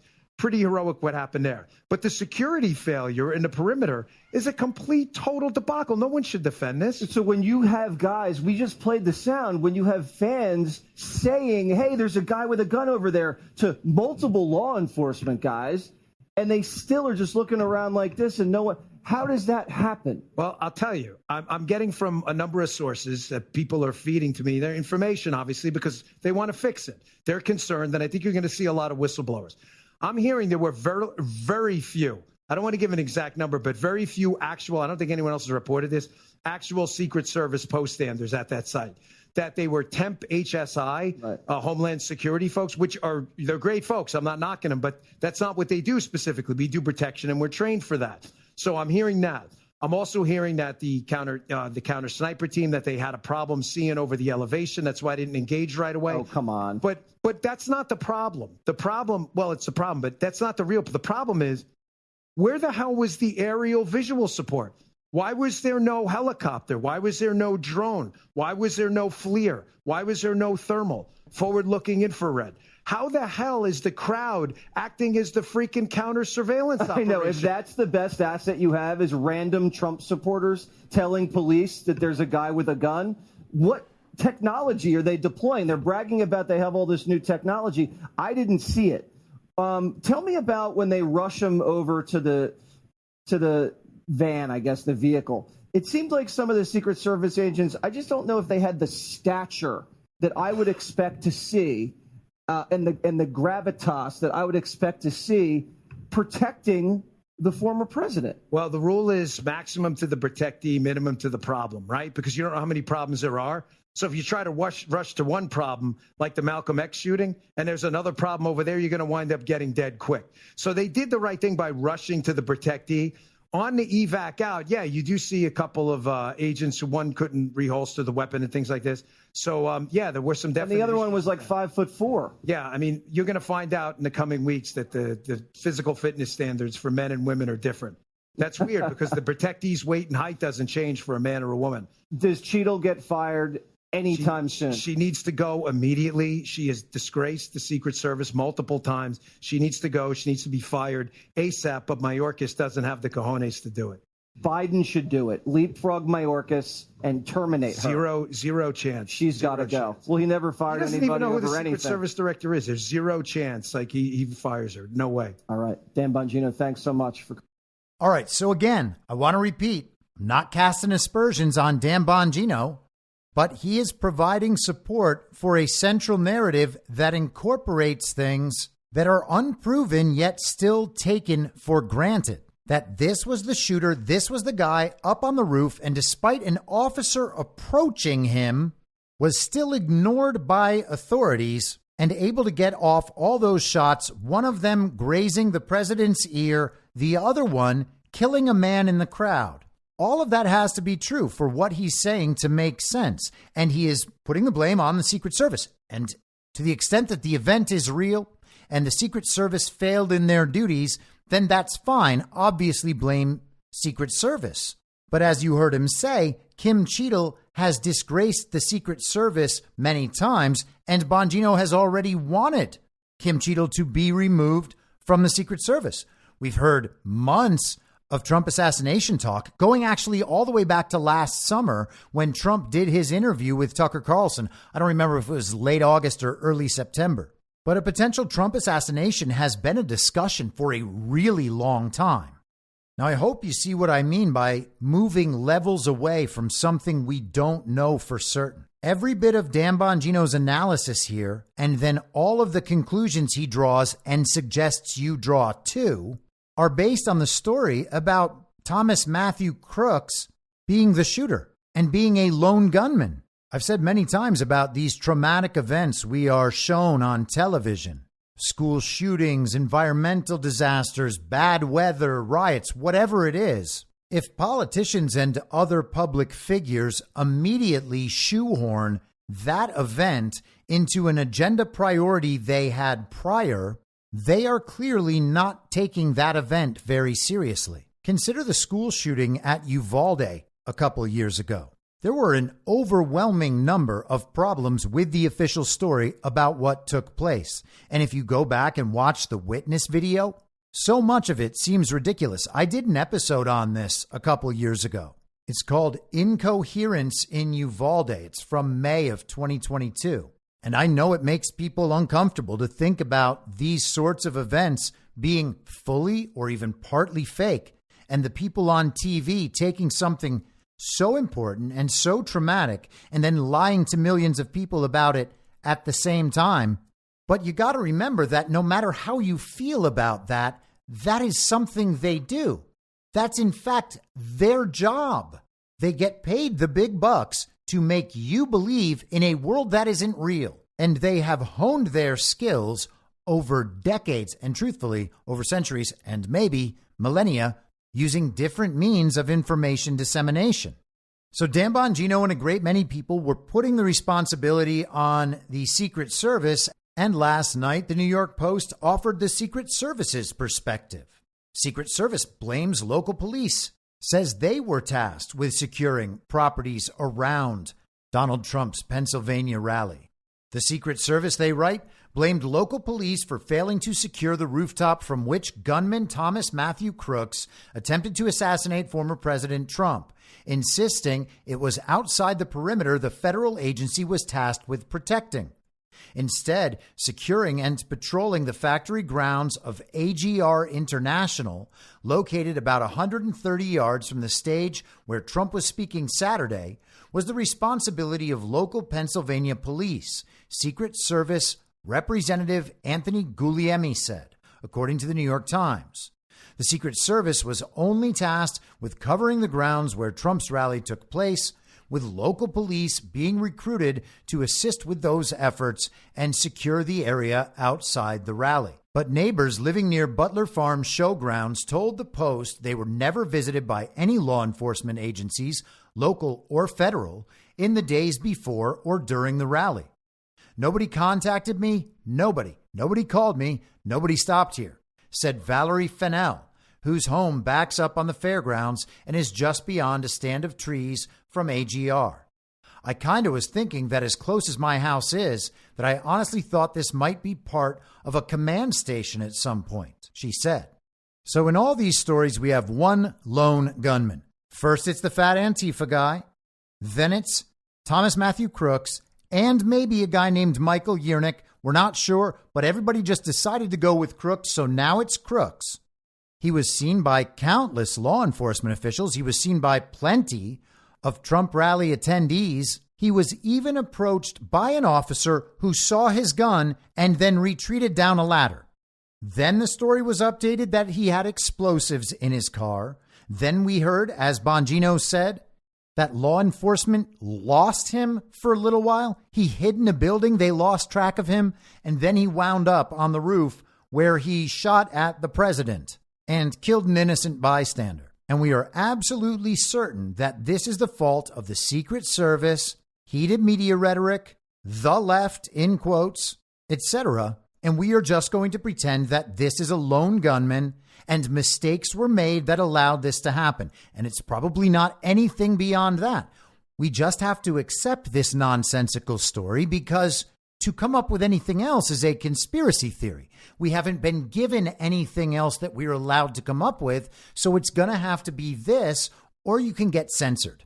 So let's talk about some of the media response. Now, generally, whenever the media wants us to understand that something very, very bad has happened, very dangerous, something that we should be very concerned about, perhaps even scared, something we have to know we should never, ever want to see again, they will tell us that we have had a dark day. But curiously, we weren't getting those headlines from the media on Saturday evening. And I thought, this is a little weird. We hear about so many dark days. And so I asked Perplexity AI to list for me a series of articles about events that the media described as dark days in America. And I had them narrow it down just to the Trump era. And it had absolutely no problem spitting out 20 of them. January 6th, of course, the murder of George Floyd, of course, the Charlottesville Unite the Right rally that spawned the Very Fine People hoax, the Las Vegas mass shooting, we still don't know what happened there.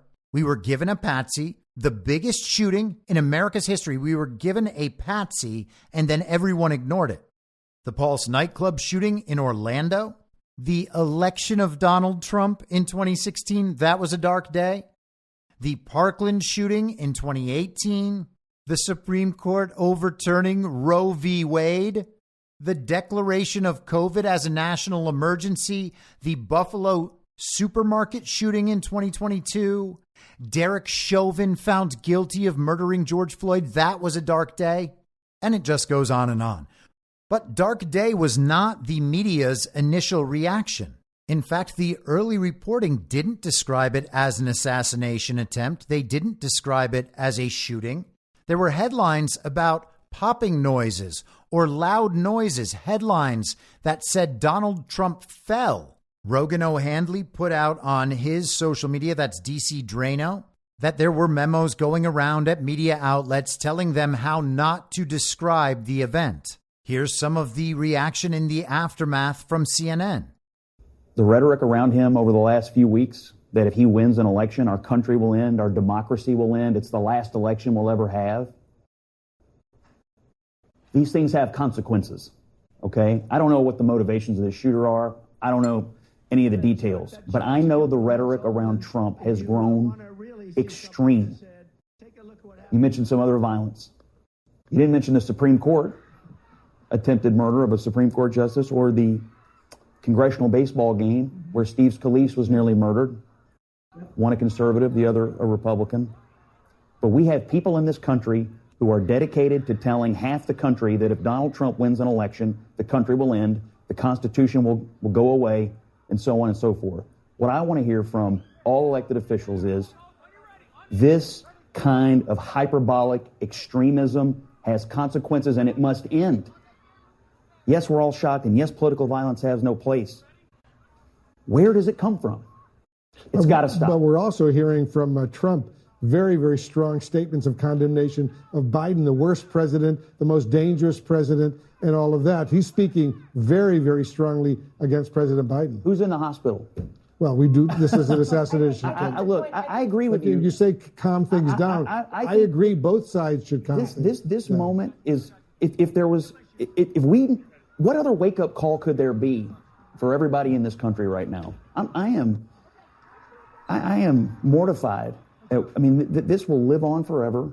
These pictures we're seeing today will be in the history books of our children and our grandchildren. I mean, we're living through a historical moment, and we have to recognize it for what it is, and we have to change.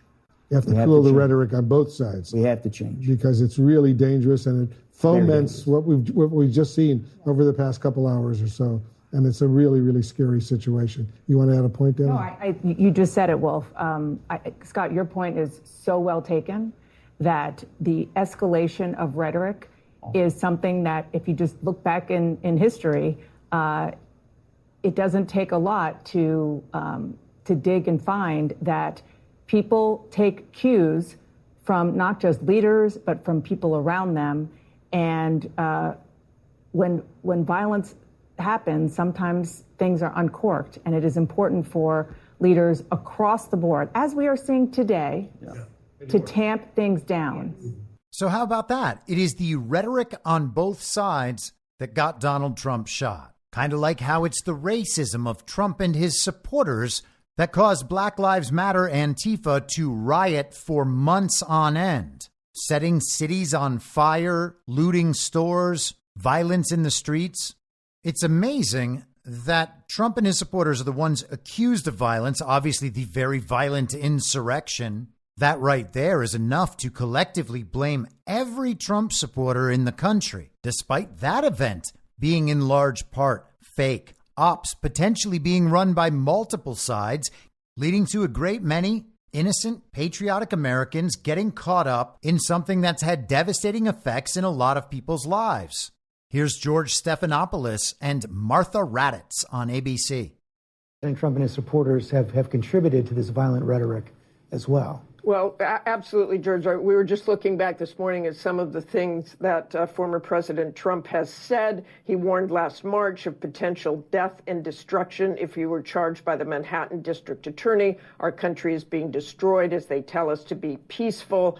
Trump in January warned of bedlam in the country if the criminal charges against him succeeded.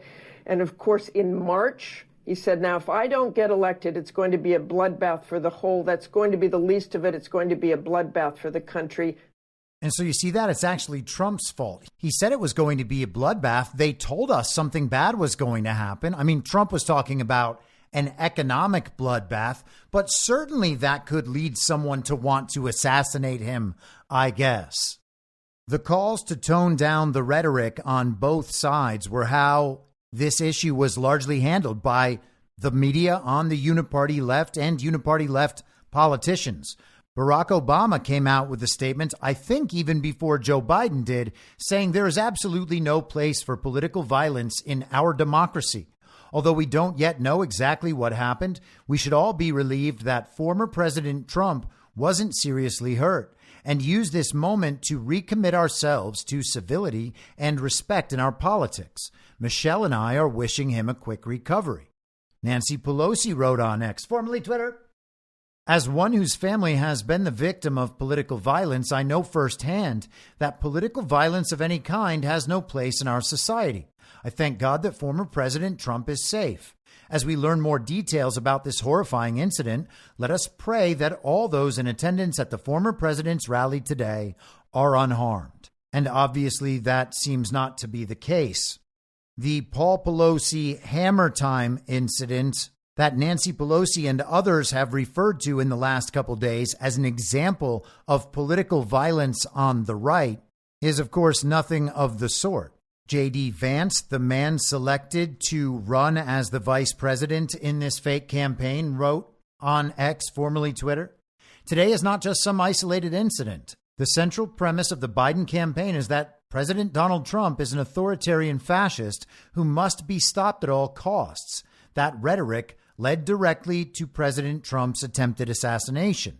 And maybe it did, but also maybe it didn't, because we have no idea what led to President Trump's attempted assassination. In fact, it's been made clear over and over that we still don't know the man's motive, perhaps if he could have been taken alive at any point. It's now been reported that someone actually took a picture of him up there a half an hour before the incident and reported it to officials. But he's dead now, so we're not going to know the motivation unless we find out in a couple days that he has a manifesto, and then it won't be released by the Biden administration. But eventually it'll be leaked to someone in an info op, we hope. I mean, it would definitely be true by then, and it wouldn't just be something that they made up in the meantime. Maybe the FBI will finally be able to access the mobile phone belonging to Thomas Matthew Crooks.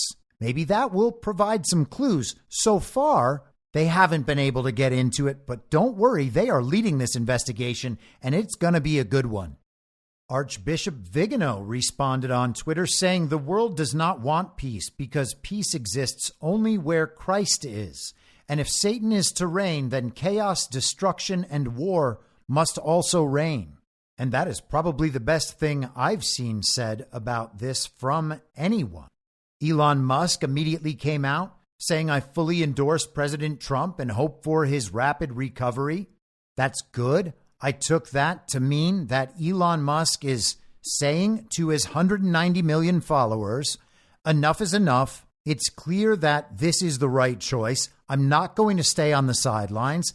And when someone that influential does something bold, other people are generally inclined to follow it.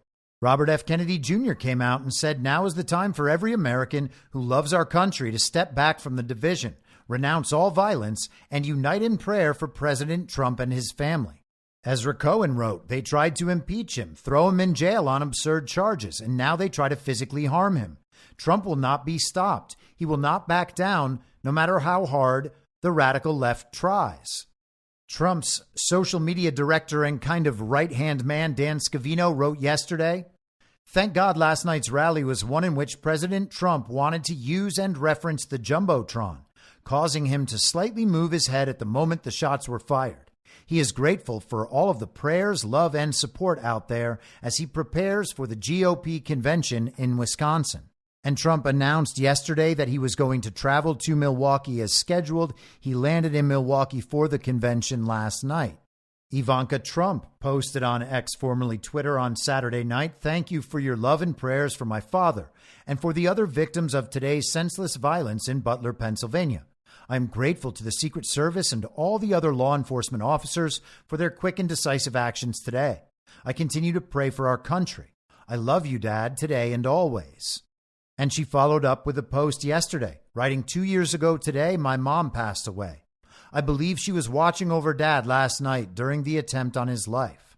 I miss her every day and pray for the safety of the family and friends she left behind.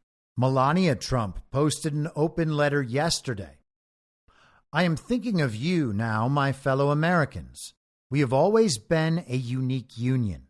America, the fabric of our gentle nation, is tattered. But our courage and common sense must ascend and bring us back together as one.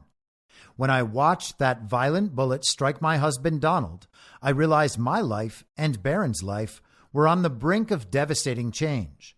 I am grateful to the brave Secret Service agents and law enforcement officials who risked their own lives to protect my husband. To the families of the innocent victims who are now suffering from this heinous act, I humbly offer my sincerest sympathy. Your need to summon your inner strength for such a terrible reason saddens me. A monster who recognized my husband as an inhuman political machine attempted to wring out Donald's passion, his laughter, ingenuity, love of music, and inspiration. The core facets of my husband's life, his human side, were buried below the political machine. Donald, the generous and caring man who I have been with through the best of times and worst of times. Let us not forget that differing opinions, policy, and political games are inferior to love. Our personal, structural, and life commitment until death is at serious risk. Political concepts are simple when compared to us, human beings. We are all humans, and fundamentally, instinctively, we want to help one another. American politics are only one vehicle that can uplift our communities.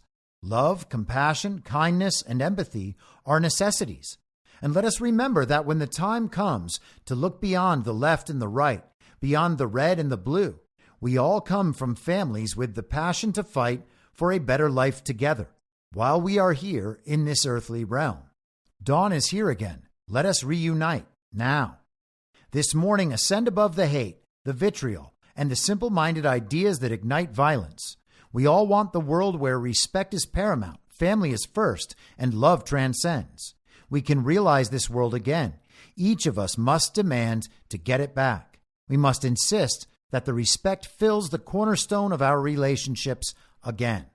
I am thinking of you, my fellow Americans. The winds of change have arrived. For those of you who cry in support, I thank you. I commend those of you who have reached out beyond the political divide. Thank you for remembering that every single politician is a man or a woman with a loving family. And so Melania, as quote-unquote former First Lady, rises above the fray as she often does. And I think that this is a great message. She's not trying to place blame. She's taking note of what the country has become and the political climate right now. We as Americans ignored all of this for many years as the infiltration spread throughout our society, as the psychological operations were run, as people were distracted and brainwashed and misled, and that can't just simply be unwound in a day. We are in a period of mass chaos that will hopefully subside in the near future, but it's not just going to disappear tomorrow. Despite that, no matter how angry people are about what we witnessed this weekend, and no matter how frustrated we are about how long this process has taken, and how it seems often like justice for any of this will not be possible, we still have to make that our goal and press forward. As I've said, nothing about this event made me want to go kill my liberal neighbors. I don't want to go to war with these people. They can sort themselves out for themselves. But we can appreciate Melania Trump's message, take it in, take a breath, and then get into some of the more disturbing levels of this situation. Joe Biden, as you might imagine, was pretty slow and pretty ineffectual in his response. The fake president's fake administration put out a statement saying, "I have been briefed on the shooting at Donald Trump's rally in Pennsylvania. I'm grateful to hear that he's safe and doing well. I'm praying for him and his family and for all those who were at the rally as we await further information. Jill and I are grateful to the Secret Service for getting him to safety. There's no place for this kind of violence in America. We must unite as one nation to condemn it." And so then he went out Saturday evening and spoke. He made a statement on Sunday morning, flanked by Kamala Harris, Alejandro Mayorkas, who is the so-called Secretary of Homeland Security, and then the Attorney General, Merrick Garland, who was the man who assigned the illegitimate special counsel, Jack Smith. And then he followed that appearance up with a speech to the nation from the Oval Office. And I'm not going to force you to hear all of them. Here is his response from Sunday morning. It's about 3.5 minutes long if you've already heard it and want to skip ahead. Good afternoon. Last night, I spoke with Donald Trump. I'm sincerely grateful that he's doing well and recovering, and we had a short but good conversation. Jill and I are keeping him and his family in our prayers. We also extend our deepest condolences to the family of the victim who was killed. He was a father. He was protecting his family from the bullets that were being fired, and he lost his life. God love him. We're also praying for the full recovery of those who were injured, and we're grateful to the Secret Service agents and other law enforcement agencies and individuals who risked their lives literally for our nation. As I said last night, there is no place in America for this kind of violence, or any violence for that matter. An assassination attempt is contrary to everything we stand for as a nation, everything. It's not who we are as a nation. It's not America. And we cannot allow this to happen. Unity is the most elusive goal of all, but nothing is important than that right now, unity. We'll debate and we'll disagree. That's not going to change, but we're going to not lose sight of the fact who we are as Americans. Look, Vice President Harris and I were just briefed in the Situation Room by my Homeland Security team, including the Director of the FBI, the Secretary of Homeland Security, the Attorney General, the Director of the Secret Service, my Homeland Security Advisor, the National Security Advisor, and we're going to continue to be briefed. The FBI is leading this investigation, which is still in its early stages. We don't yet have any information about the motive of the shooter. We know who he is. I urge everyone, please, don't make assumptions about his motives or his affiliations. Let the FBI do their job and their partner agencies do their job. I'm instructed that this investigation be thorough and swift, and the investigators will have every resource they need to get this done. Look, as this investigation continues, here's what we're going to do. First, Mr. Trump, as a former president and nominee of the Republican Party, already receives a heightened level of security, and I've been consistent in my direction of the Secret Service to provide him with every resource, capability, and protective measure necessary to ensure his continued safety. Second, I've directed the head of the Secret Service to review all security measures for the Republican National Convention, which is scheduled to start tomorrow. And third, I've directed an independent review of the national security at yesterday's rally to assess exactly what happened, and we'll share the results of that independent review with the American people as well. And finally, I'll be speaking more about this tonight at greater length from the Oval Office. We must unite as one nation. We must unite as one nation to demonstrate who we are. And so may God bless you all, and may God protect our troops. Thank you very much. Mr. President, when you spoke to President Trump... And then he proceeded to walk right back out of the room, his right hand kind of frozen in place. He is actually becoming Mr. Burns from The Simpsons before our eyes. There is certainly no possibility that Joe Biden unites anyone, and his words about the political rhetoric in the country are, of course, meaningless. Here is a series of Joe Biden posts from X, formerly Twitter. Not that he actually wrote any of them himself. Donald Trump and MAGA Republicans are a threat to the very soul of this country. Donald Trump is the greatest threat to our democracy. Donald Trump is a genuine threat to this nation.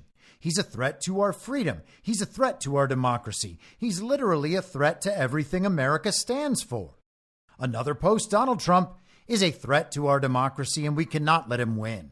I'm in Madison, Wisconsin, talking to folks about what's at stake in this election. Tune in. Trump poses many threats to our country. Another post, by the way. The right to choose, civil rights, voting rights, and America's standing in the world. But the greatest threat he poses is to our democracy. If we lose that, we lose everything. Joe Biden, of course, is an illegitimate president, and that should never be forgotten. It also should not be forgotten that the 2020 election has not been resolved, which should be taken into account anytime anyone talks about a campaign, an election, and of course, the vice presidential candidate selection announcement. But let's spend a little more time on the violent rhetoric. Donald Trump Jr. last night posted on X, formerly Twitter, "This piece of shit almost got what he wanted last night." And he's referring to Congressman Dan Goldman. Himself the heir of an American oligarchy, he is speaking to the former press secretary of the fake administration, Jen Psaki, who now hosts an MSNBC TV show. It's just unquestionable at this point that man cannot see public office again. He is not only unfit, he is destructive to our democracy, and he has to be eliminated. And of course, the Democrats have a long history of violent rhetoric from some of their most prominent members. This is that old famous compilation that's gone viral on the internet many times. But for whatever reason, we still have to pretend it's Trump and his supporters who are actually responsible for the political violence in this country. And that is just because they support the Second Amendment. I just don't even know why there aren't uprisings all over the country, and maybe there will be. People need to start taking to the streets. This is a dictator. You know, there needs to be unrest in the streets for as long as there's unrest in our lives. Enemies of the state. Show me where it says that protests are supposed to be polite and peaceful. Do something about your dad's immigration practices, you feckless. When they go low, we kick them. How do you resist the temptation to run up and wring her neck? The biggest terror threat in this country is white men, most of them radicalized right up to the right. I thought he should have punched him in the face. I said, even if you lost, he insulted your wife. Yes. He came down the escalator and called Mexicans rapists and murderers. He said, well, what do you think I should have done? I said, I think you should have punched him in the face and then gotten out of the race. You would have been a hero. I'd like to punch him in the face. I said if we were in high school, I'd take him behind the gym and beat the hell out of him. Punch some people in the face! When was the last time an actor assassinated a president? They're still going to have to go out and put a bullet in Donald Trump, and that's a fact. Look, as his character is stabbed to death. Where is John Wilkes Booth when you need him? I have thought an awful lot about blowing up the White House. A Missouri state senator is under investigation by the Secret Service after saying she hopes President Trump is assassinated. I will go and take Trump out tonight. And if you see anybody from that cabinet in a restaurant, in a department store, at a gasoline station, you get out and you create a crowd. And you push back on them. And you tell them they're not welcome anymore, anywhere. And sadly, the domestic enemies to our voting system and our honoring our Constitution are right at 1600 Pennsylvania Avenue. They're not going to stop before Election Day in November, and they're not going to stop after Election Day. And that should be, everyone should take note of that on both levels, that this isn't, they're not going to let up, and they should not. If you think we're rallying now, you ain't seen nothing yet.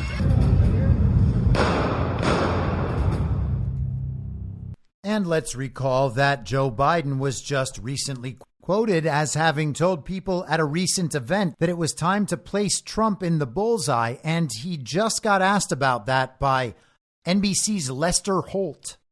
Your opponent, an existential threat. On a call a week ago, you said it's time to put Trump in the bullseye. There's some dispute about the context, but I think you appreciate that. I didn't say crosshairs. I was talking about focus on it. Look, the truth of the matter was, what I guess I was talking about at the time was there was very little focus on Trump's agenda. Yeah, the term is bullseye. It was a mistake to use the word. I didn't say crosshairs. I meant bullseye. I meant focus on him. Focus on what he's doing. And sure, that clears it up. People don't focus enough on Trump and what he's doing. What a great point that is. Now, thankfully, actual world leaders, not fake presidents, people who actually lead countries, responded far better than Joe Biden and Barack Obama and Nancy Pelosi. But let's start with a strange one. This is Bibi Netanyahu. Like all Israelis, my wife Sarah and I were shocked by the horrific assassination attempt on the life of President Donald Trump. This wasn't just an attack on Donald Trump. This was an attack on a candidate for the presidency of the United States. This was an attack on America. It was an attack on democracy. It was an attack on all the democracies. On behalf of myself, my family, the government and people of Israel, we wish President Trump a speedy recovery, continued good health, and continued strength. Now, Trump and Netanyahu have had an up and down relationship over the years. And it seems like some of that is misdirection. I guess maybe one day we will find out. Many of Donald Trump's opponents appear to be going after Benjamin Netanyahu recently, so it's entirely possible that there's more to that situation than we know. President Nayib Bukele in El Salvador published a statement on Saturday evening. President Bukele categorically condemns the assassination attempt on former President Donald J. Trump today in Pennsylvania.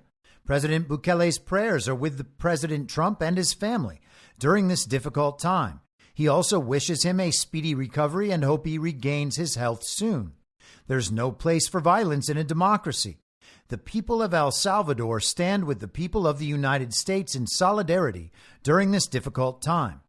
Democracy thrives when citizens can freely express their views, engage in open debate, and choose their leaders through fair and transparent elections. When violence enters the political arena, it disrupts these processes and endangers the freedoms that democracy guarantees. El Salvador reaffirms its commitment to democratic principles and stands in solidarity with the United States in the face of this attack. Mohammed bin Salman put out a statement as well. The Kingdom of Saudi Arabia expresses its condemnation and denunciation of the attempt on the life of former President of the United States of America, Donald Trump. The kingdom expresses its complete solidarity with the United States of America, the former president and his family, and affirms its rejection of all forms of violence.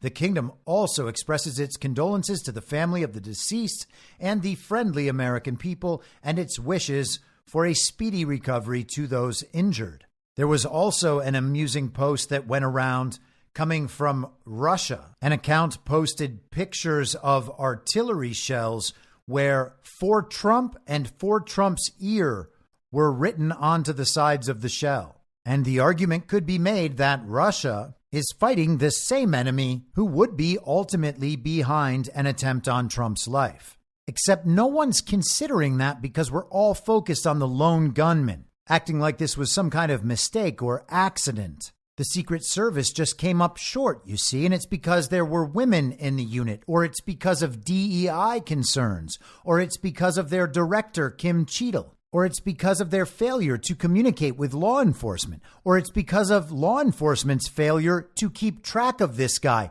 Everyone just lost him inside a building for a while, but he was a lone gunman. And it's the fault of heated political rhetoric, and it's the fault of the mainstream media. But there's absolutely nothing going on at a higher level. That is what all of the coverage suggests to us. And that is crazy. Even the people who are suggesting and even asserting that there was probably some malicious intent by the Secret Service or by local law enforcement are still, I guess, accepting the idea that if that was true, this is still just an incident of a lone gunman? That seems impossible to believe. Now, the media let us know in the aftermath that conspiracy theories would not be acceptable. If conspiracy theories started flying around, they were going to have to say bad things about the people who were spreading them, so no one will listen to them. Let's fact check these people. NBC News ran a headline: conspiracy theories about the Trump rally shooting flourish online. The New York Times wrote social media platforms deluged by unsubstantiated claims about Trump rally. Well, hey, so are the mainstream media platforms.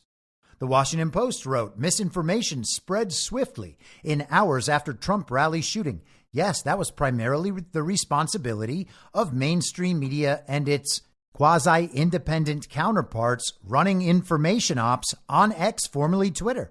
The USA Today printed a headline: Trump rally shooting breeds social media lies and sick conspiracies. What's wrong with us? And so let's broaden our perspective on possible causes.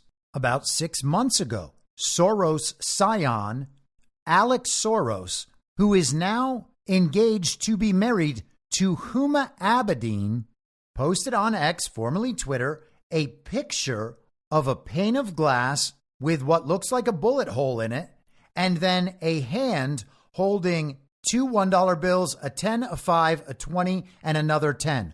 All the old style of bills. It adds up to $47.50. And Trump, after Biden, in normie terms at least, would be the 47th president. This being an article from The Atlantic called The Great Normalization. Soros wrote in that post, last year, the crime and inflation crises largely evaporated. So did the leading theories about what had caused them. It's worth noting, by the way, with the broken glass here, that some of the initial reports about what hit Trump's ear were that it was shrapnel from the teleprompter being hit with a bullet and then that glass flying into Trump's ear. But any thought of that fell by the wayside when Trump posted on Truth Social Saturday evening. He said, "I want to thank the United States Secret Service and all of law enforcement for their rapid response on the shooting that just took place in Butler, Pennsylvania. Most importantly, I want to extend my condolences to the family of the person at the rally who was killed, and also to the family of another person that was badly injured. It is incredible that such an act can take place in our country. Nothing is known at this time about the shooter, who is now dead. I was shot with a bullet that pierced the upper part of my right ear. I knew immediately that something was wrong in that I heard a whizzing sound, shots, and then immediately felt the bullet ripping through the skin. Much bleeding took place, so I realized then what was happening.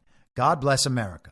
Now, on Friday's episode, I played that clip of Nicole Wallace on MSNBC talking to Democrat lawfare attorney Mark Elias, and she discussed the possibility of mass arrests of the Clintons, Obamas, and Bidens.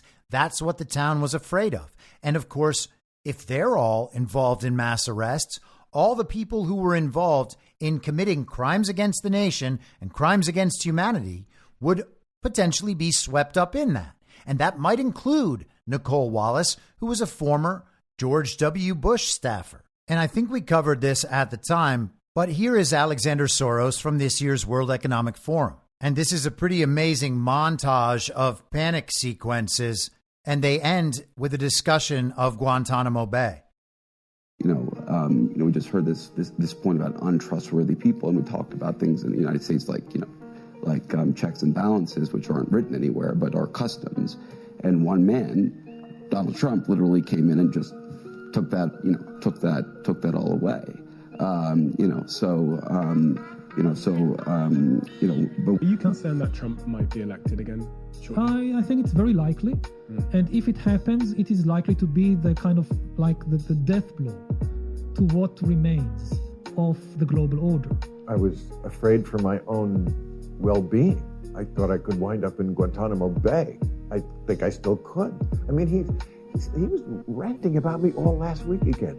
He's obsessed. And we joke darkly about the fact that in a second term, a number of us will be in orange jumpsuits in Guantanamo Bay. And I say that the comment is half facetious because Donald Trump actually did have a vision while I was in the administration to go use the terrorist prison at Guantanamo Bay to house political prisoners. In a recent profile, General Milley raised the possibility that he thought if Trump was reelected, he would throw his opponents in jail. Well, think about what 4 years of a retribution presidency might look like. Well, nobody's gotten to the bottom of 9/11, unfortunately, and they should have. He will imprison, he will execute whoever he's allowed to imprison, execute, drive from the country.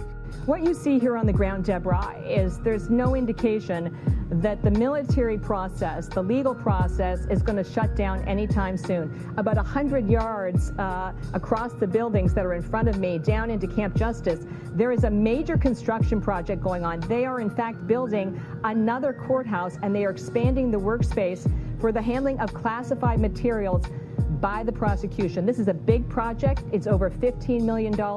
So all of that goes to these interesting optics that here on the island, they're expanding the military legal process with physically a new courthouse, while at the same time in Washington, the administration is talking about shutting down the detention camps. And so one of the most obvious things that happened in the aftermath of the assassination attempt the other night was that all the members of Con Inc. Media came out letting us know who was responsible, what we should think about it, and what we needed to do. All the DeSantis simps who tried to remove Trump from the picture for a year and a half or much longer, most of them having been sometimes Trumpers, some of them even never Trumpers. They took the lead because they're so important on Twitter in telling everybody how to analyze and how to think about the situation. Here's DeSantis simp Scott Moorfield. Woke up thinking about this and I'm still stunned. This is from yesterday, by the way. I've been as big a Trump critic as anyone else on the right over the past couple of years, but what happened last night, Trump's brave, defiant reaction, and especially the stunning photos that captured it, stirred something in me that I never knew was there. Somehow I want to run through a wall for someone I worked against the entire primary cycle. If this didn't change the world, it certainly changed me. Well, it may have changed the world. It certainly made it obvious that Trump was going to be the quote unquote winner of this rigged election cycle, however this thing plays out. So if you were something who was simply grasping after power and chasing power, you would immediately understand that you had better switch horses as fast as you can. And naturally, we saw a lot of that. Will these people actually be legitimate MAGA supporters? Do they want to look out for America first? Do they care about the American people? And if so, why have they spent the last 3.5 years covering up the fact that Joe Biden didn't receive 81 million real lawful American votes? Why can't they admit that? The ones who do admit it believe that the system had to win out, or that Joe Biden stole it legally, or that the lawfare won out, or that election rules might be unfair, but they were followed, and now there's nothing we can do about it. Some of them even blame Trump and say he was weak for walking away. And so they all helped the regime try to remove Trump from the political picture, but now they're back on the team and telling us what should be done. One of the dumbest people in media, Dave Rubin, came out declaring that Trump needs to designate Antifa as a terrorist organization, something that he did in 2020. And of course, it turned out that this wasn't Antifa.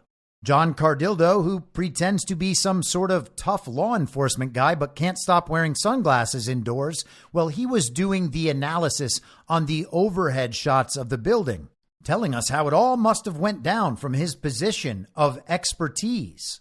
The Daily Wire, the world's leading producers of trans content, one of their main characters, Matt Walsh, who is actually the world's leading producer of trans content, wrote, Trump needs to immediately fire anyone in his inner circle, still pushing for him to pick someone like Tim Scott or Doug Burgum as VP.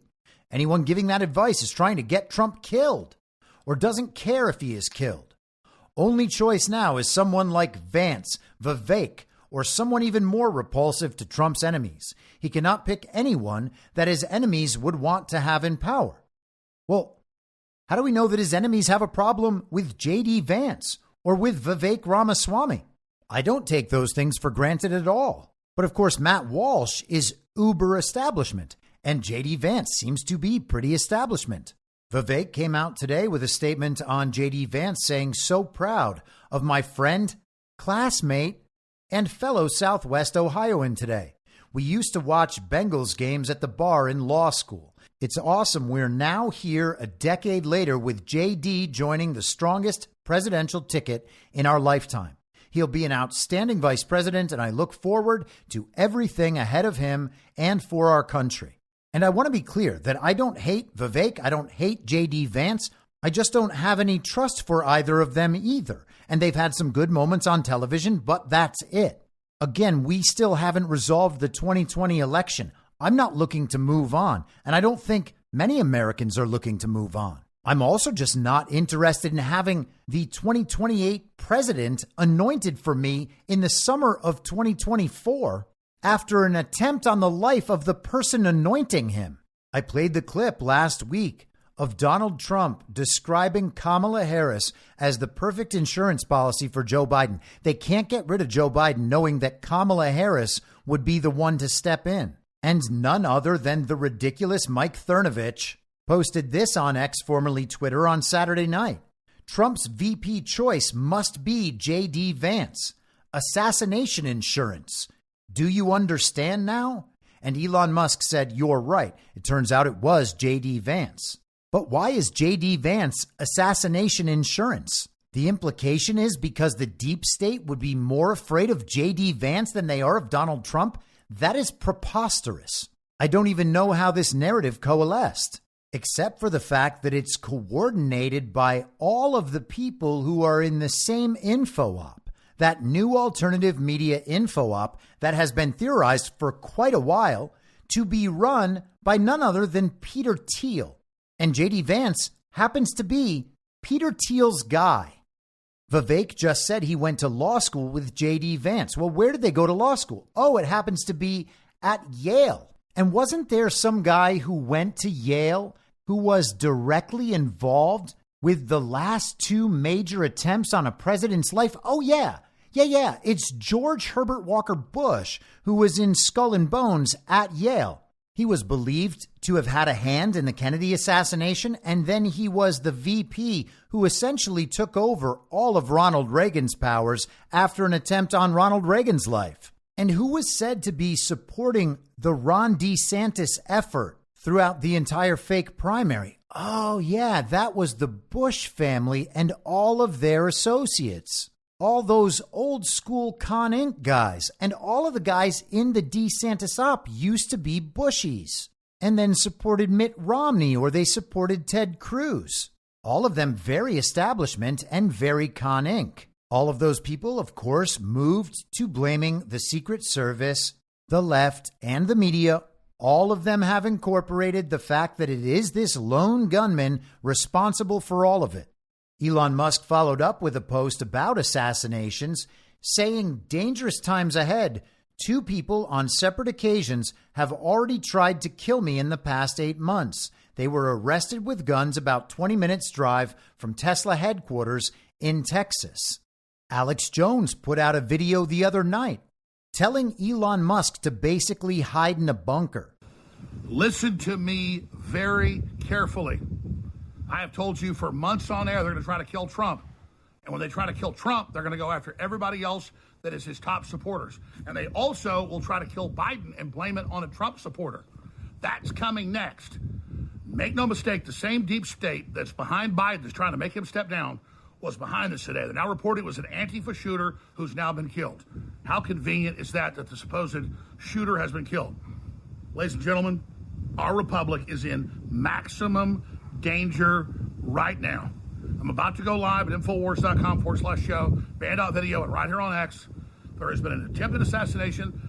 The real president of the United States has been shot, and by God's good graces has survived. The bullet only grazed him over the ear and the side of his head. But ladies and gentlemen, the deep state is desperate. They are in trouble. They're going to try to expand wars. They can do power outages. They can do cyber attacks. We're in such a dangerous position. And I've noticed with all the viral videos out there, it's like, oh, he took a bullet for America. He's going to get reelected now. Ladies and gentlemen, the deep state did this. Make no mistake. And that lets you know they're going for broke. Do you fucking understand what I'm telling you? Take this deadly serious, just like war with Russia. They are going to try to kill Trump again. Now that they didn't kill him once, they are completely desperate. And I'm going to tell you again, Biden won't step down. The deep state will probably kill him or try to kill him in the next few days and blame it on a Trump supporter. And we may see massive terror attacks in America that are blamed on Trump supporters. They've been pre-programming it. They've been preparing. I've been telling you, imminent assassination attempt on Trump every damn day. Because that's what a dying, corrupt establishment does when their back is against the wall. We're living in a historical moment right now.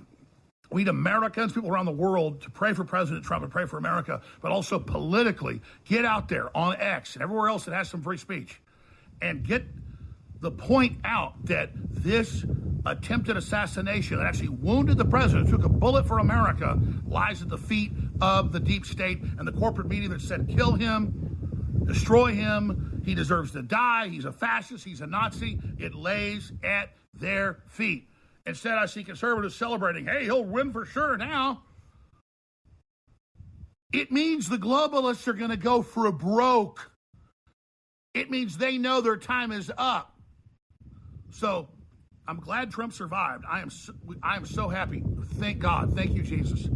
But ladies and gentlemen, do you think this happened by accident? No. And do you think the system's going to back down now? No. Power outages, cyber attacks, expanded war, China invading Taiwan, stock market crash. It's all on the table, and the deep state's behind it. I'll be covering it live, coming up on X at Real Alex Jones in the next 10 minutes. Join me there and share the link if you want to stop these people dead in their fucking tracks. And so Alex Jones is having a normal one. In the Post, he wrote, "Emergency. America is now under globalist attack. More assassination attempts imminent. The deep state's next move is false flags, civil unrest, and martial law. This is a maximum alert. More update to come.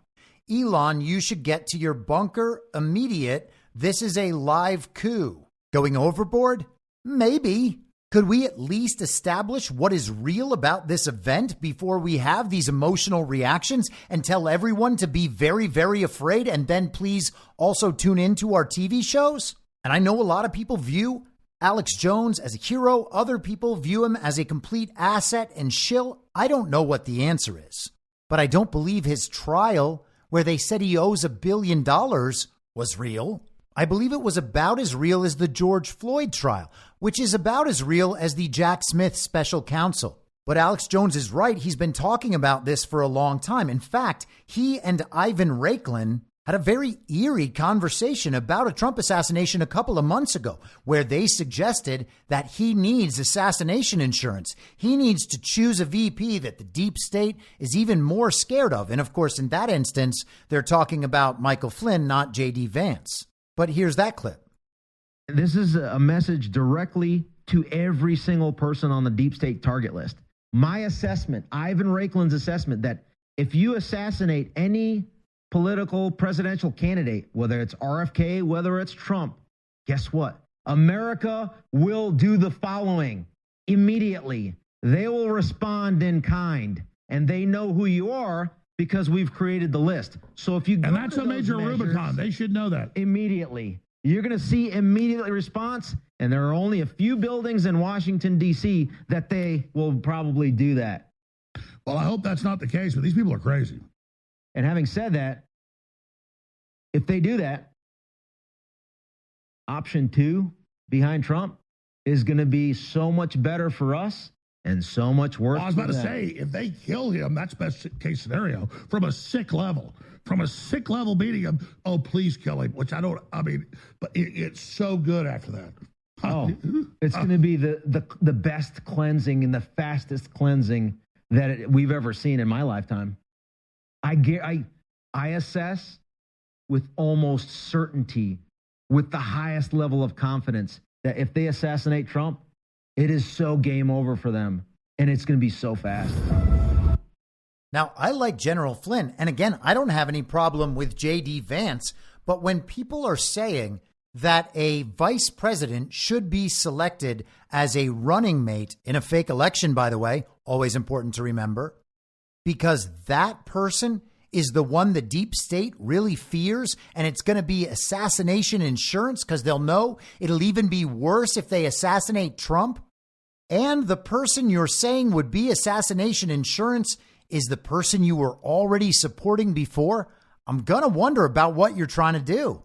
Because again, the idea that some random 20-year-old kid came to the grounds and did all this on his own, and the Secret Service and local law enforcement, they all just missed it and nothing else was in play, that's virtually impossible for me to believe. Think back to the Reagan assassination attempt. Former CIA Director George H.W. Bush would be able to press his agenda, and that's what people believed was happening.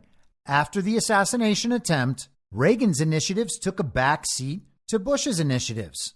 Now, I didn't watch all that happen with my own eyes. I was too young. And there may be people who have another angle on that and might disagree with that framing.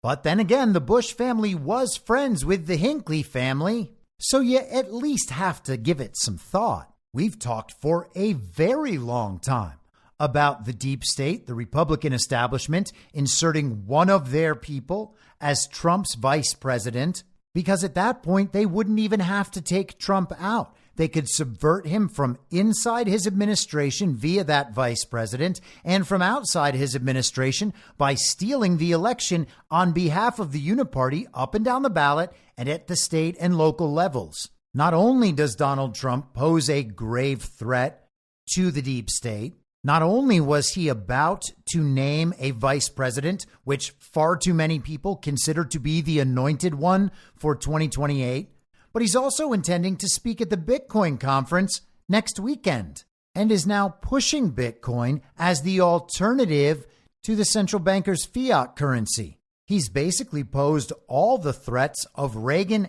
and Kennedy in this new era right as their agenda was supposed to be completed. Sean Davis, who edits The Federalist and certainly has his establishment tendencies but has been loyally MAGA for years, wrote, "Pretty crazy how an assassin was given a free shot at Donald Trump after Biden's debate collapse, but right before Donald Trump announced his VP and was formally nominated as the GOP presidential candidate. It's almost as if the whole thing was engineered, not just to eliminate Trump, but to require an entirely new ticket free of any Trump influence whatsoever." And that is one possible take. It's also worth exploring the idea that that was a threat to make Trump choose a particular vice presidential candidate. So Sean Davis is not very far off from what I am considering here. He went on. And then it just so happened the shooter is the only person in the entire country without any social media or online footprint whatsoever. And yeah, gosh, that's really strange for a 20-year-old, isn't it? And the FBI, after whole minutes of effort, just couldn't figure out how to crack his phone. What a series of very strange coincidences. Donald Trump's spokeswoman, Liz Harrington, reposted Davis's tweet saying, "They want to go back to the days when they get to choose the candidates on both sides. Then they don't have to worry so much about cheating. No matter who wins, in quotes, the American people lose and never really had a choice at all."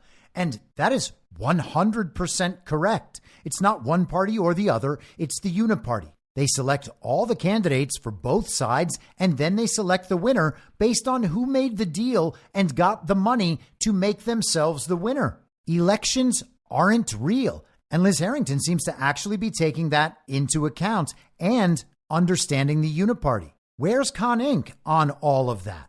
Where is the new alternative mainstream media op that many people believe to be run by Peter Thiel on all of that? And again, to be clear, I don't know Peter Thiel. I don't know what's in that man's heart, but I do know that he is attached to this information operation. Now, it could all just be a white hat disinformation operation to win this information war. And if that's the case, then cheers to Peter Thiel, cheers to Tucker Carlson, cheers to Dan Bongino, cheers to Russell Brand. Just go on down the line to all of them. All good. I get it. But I'm not going to lie about what is obvious in sight of everyone if they just care to notice. And so let's go to this from Puck News. The Thiel-Hoffman face-off in Sun Valley. This is from July 12th, so Friday. The Allen and Company Conference, Herb Allen's annual high-altitude midsummer summit in Sun Valley, Idaho, for tech entrepreneurs, media chiefs, and other masters of the universe, is almost always an easygoing and amicable affair. The sun shines, the aspens quake, the programming impresses. Bill Gates and Jeff Bezos shared the stage here on Friday. Families are invited and well cared for. Recreational activities abound. Dinners are relaxed. And above all else, attendees have ample time to meet and scheme with one another, free from office retinues and buoyed by the pride of knowing that they are members of a very exclusive club of people with real power, money, and influence. Alas, in the summer of a highly fraught presidential campaign season, even this idyllic retreat is not immune from the tensions roiling the rest of society.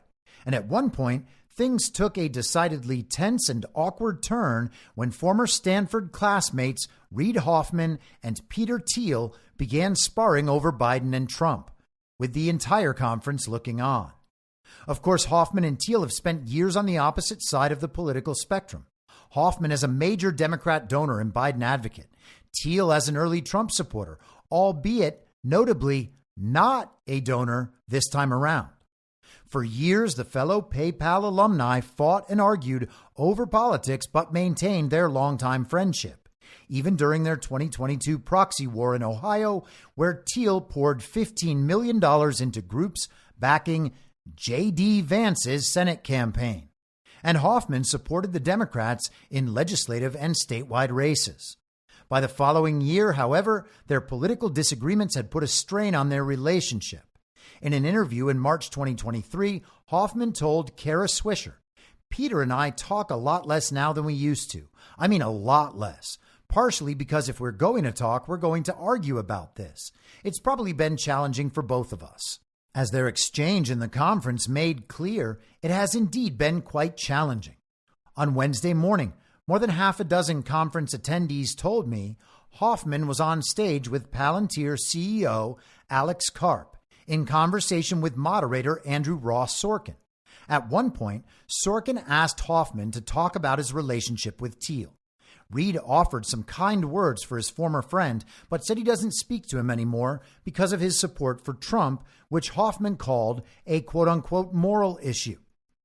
Thiel, who was seated in the audience along with all other conference attendees, appeared to be visibly miffed over his accusation of moral delinquency. He ultimately stood up for himself and offered his own retort. As multiple attendees told me, Thiel told Hoffman that his door was always open if he ever wanted to talk. He also sarcastically thanked him for having sent him a deck of his trumped-up cards. The satirical anti-Trump Cards Against Humanity style deck Hoffman created in 2016. "I sent you the first deck, Peter," Hoffman replied. For a moment, some attendees said it seemed as if the exchange between the former friends might end amicably.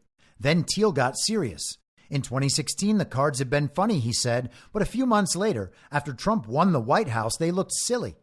Thiel donated $1.25 million to Trump in that campaign. Thiel then intimated that Hoffman's obsession with small-minded tactics was misguided, hadn't worked in 2016, and wouldn't work now. And moreover, that all of Hoffman's efforts to combat Trump only made him stronger. He was aggressively and condescendingly glib, one attendee said. He seemed to be saying, "It doesn't matter what you do, bring it on." And he is exactly right about that. Anything done only makes Trump stronger.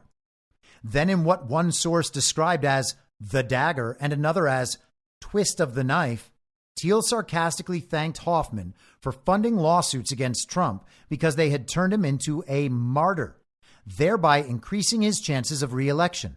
"I'm so grateful to you," Thiel said. From the stage, Hoffman shot back with his own sarcastic quip.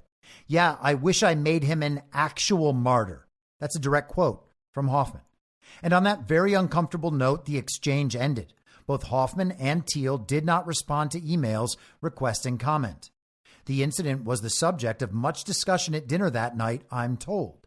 Even up until Friday, several conference attendees were still reflecting on the surreal nature of what they'd witnessed. "It was a thing," one told me. "It was so intense and so incredibly weird and just sad." As another attendee put it, it was very intense. It was awkward for everyone because it was real. This was not them being funny. This is the breakdown of a lifelong friendship and relationship. And seeing it on public display from such people, it says so much about where this country is. Indeed, as some of these folks reflected on the altercation, they also alluded to the way our polarized politics had affected their own once cordial relations with fellow entrepreneurs and business leaders. "There are a lot of people I know who were never political, who have lost friends over this," one executive said.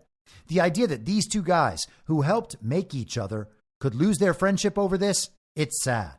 And so two billionaires at an exclusive billionaires-only event, except for occasionally other famous people, heavy security everywhere, for sure their teams travel with them, they got in an argument at their event about Trump, suggesting that he would become an actual martyr. And then that story gets widely reported in the press. Billionaires who own and control the press couldn't stop that story from getting out, I guess. The journalists, they just have too much of a commitment to truth. They're not actually groveling sycophants for power who would do absolutely whatever these billionaires told them. They are just committed to the truth. And that is why they tell this story in such specific detail right before someone actually did try to make Trump a martyr. One day before. Isn't it amazing? Naturally, people noticed this and pointed it out on Saturday evening. Focusing specifically on Reid Hoffman, Elon Musk responded to a tweet about this, writing, "Reid is afraid that if Trump wins, Reid will be prosecuted for going to Epstein's Island." And that's quite possible. Elon followed up yesterday and said the Reid Hoffmans of the world got their dearest wish, but then the martyr lived. Glenn Greenwald, part of that info op, wrote, and yes, the billionaire DNC megadonor Reid Hoffman is, and long has been, one of the nation's most deranged and demented scumbags. He posted a screenshot from an article in Semaphore highlighting the top political advisor to Democrat megadonor Reid Hoffman suggested that the attack on Donald Trump could have been staged, even as Hoffman was criticized for joking before Saturday's attack about Trump becoming a martyr. Hoffman, the founder of LinkedIn, whose net worth is reportedly $2.5 billion, joked at last week's billionaire confab in Sun Valley that he wished he had made Trump an actual martyr. Sunday, he said on X that he was referring to, quote, accountability to the rule of law, end quote, and that he's, quote, horrified and saddened, end quote, by the attack. Reid Hoffman's money funded many of these legal efforts against Donald Trump. Hoffman's money also reportedly went to supporting the fake campaign of Nikki Haley. And of course, many of the people who donated to Nikki Haley, like Ken Griffin, supported Ron DeSantis. Now, it could be kayfabe, it could be drainage, it could be info ops. I'm just telling you what's been reported. Worth noting, by the way, that just yesterday, after the attempt on Trump's life, Nikki Haley got her invite to speak at the RNC. Bill Malugin from Fox News wrote Nikki Haley has been invited to speak at the RNC and has accepted her speaking role, per a Haley source to Fox News. Big development. And so what this comes down to in my mind is, do we believe the official story about what happened with all the massive holes in the story, the total lack of information, and despite the lack of information, the fact that people are building entire narratives about what happened, what it means, and what we should do in response. We should blame the media. We should blame the left. We should blame the Secret Service. We should blame local police. All of it assuming that they have the right guy. They found the lone gunman. They got him. Finally, somehow they got him. Do we know they got him? No, we sure don't know, but we're just going to assume he got them so that the rest of the story fits into a nice, neat little package. It's not about trying to leverage Donald Trump into announcing a certain vice presidential selection for this fake campaign. And it's not about him moving the country away from the global regime's fiat currency. It's about a lone gunman and his unknown motives. People keep talking about how this is the biggest lapse in Secret Service security since JFK. Ezra Cohen-Watnick wrote yesterday on Twitter, elements of the FBI with corrupt and political motives have targeted and harassed President Trump for the better part of 8 years. How is it possible this agency, which has a strong appearance of conflict, is now allowed to lead the investigation into the attack on his life? If we have learned anything from the assassination of President Kennedy, it is that we must have a transparent and independent investigation for the good of our country. Less than 24 hours after the attack on President Trump, it is clear that we are headed in the wrong direction. Unfortunately, due to the recent behavior of a significant number of its employees, the FBI is no longer viewed by the public as a trustworthy and independent investigative body. For the sake of the country, we must bring in an agency to investigate that has the public trust. Space Force Major Jason Lowry, who wrote the book Soft War, also harkened back to Kennedy, writing, John F. Kennedy signed Executive Order 11110 on June 4th, 1963, which delegated the authority to issue silver certificates to the Secretary of the Treasury, effectively reducing the power of the Federal Reserve. He was assassinated on November 22nd, 1963. Donald Trump gave a statement to the New York Post's Michael Goodwin. The headline on that article, Grateful Defiant Trump Recounts Surviving Surreal Assassination Attempt at Rally. Quoting Trump, "I'm supposed to be dead." Trump also said the doctor at the hospital said he never saw anything like this. He called it a miracle, said Trump, who was sporting a large, loose white bandage that covered his right ear. His staff insisted that no photos be taken. "I'm not supposed to be here. I'm supposed to be dead," Trump said. "I'm supposed to be dead." Goodwin asked about Trump wanting to put his shoes back on as the agents were covering him and then trying to lead him off stage. He said, "The agents hit me so hard that my shoes fell off, and my shoes are tight." He said with a smile. Of the shooter, he said, "They took him out with one shot right between the eyes. They did a fantastic job. It's surreal for all of us." Of the now iconic photo, Trump said a lot of people say it's the most iconic photo they've ever seen. They're right, and I didn't die. Usually you have to die to have an iconic picture. And he added, "I just wanted to keep speaking, but I just got shot." Trump posted this morning on Truth Social, writing, "In light of what is going on in the world today, I believe it is imperative that Robert F. Kennedy Jr. receive Secret Service protection immediately. Given the history of the Kennedy family, this is the obvious right thing to do. And for sure it is, to the extent that Robert F. Kennedy Jr. is running a real presidential campaign, which of course he isn't. Obviously, I want to see RFK Jr. protected. It's strange that Trump recommends Secret Service after we are being told by all of Con Inc. that this is the Secret Service's fault and that they should shoulder the blame for this. And to be clear, I'm not saying it's not their fault, but if it is their fault, are the Secret Service the people we want protecting Robert F. Kennedy Jr.? And all of this is very weird.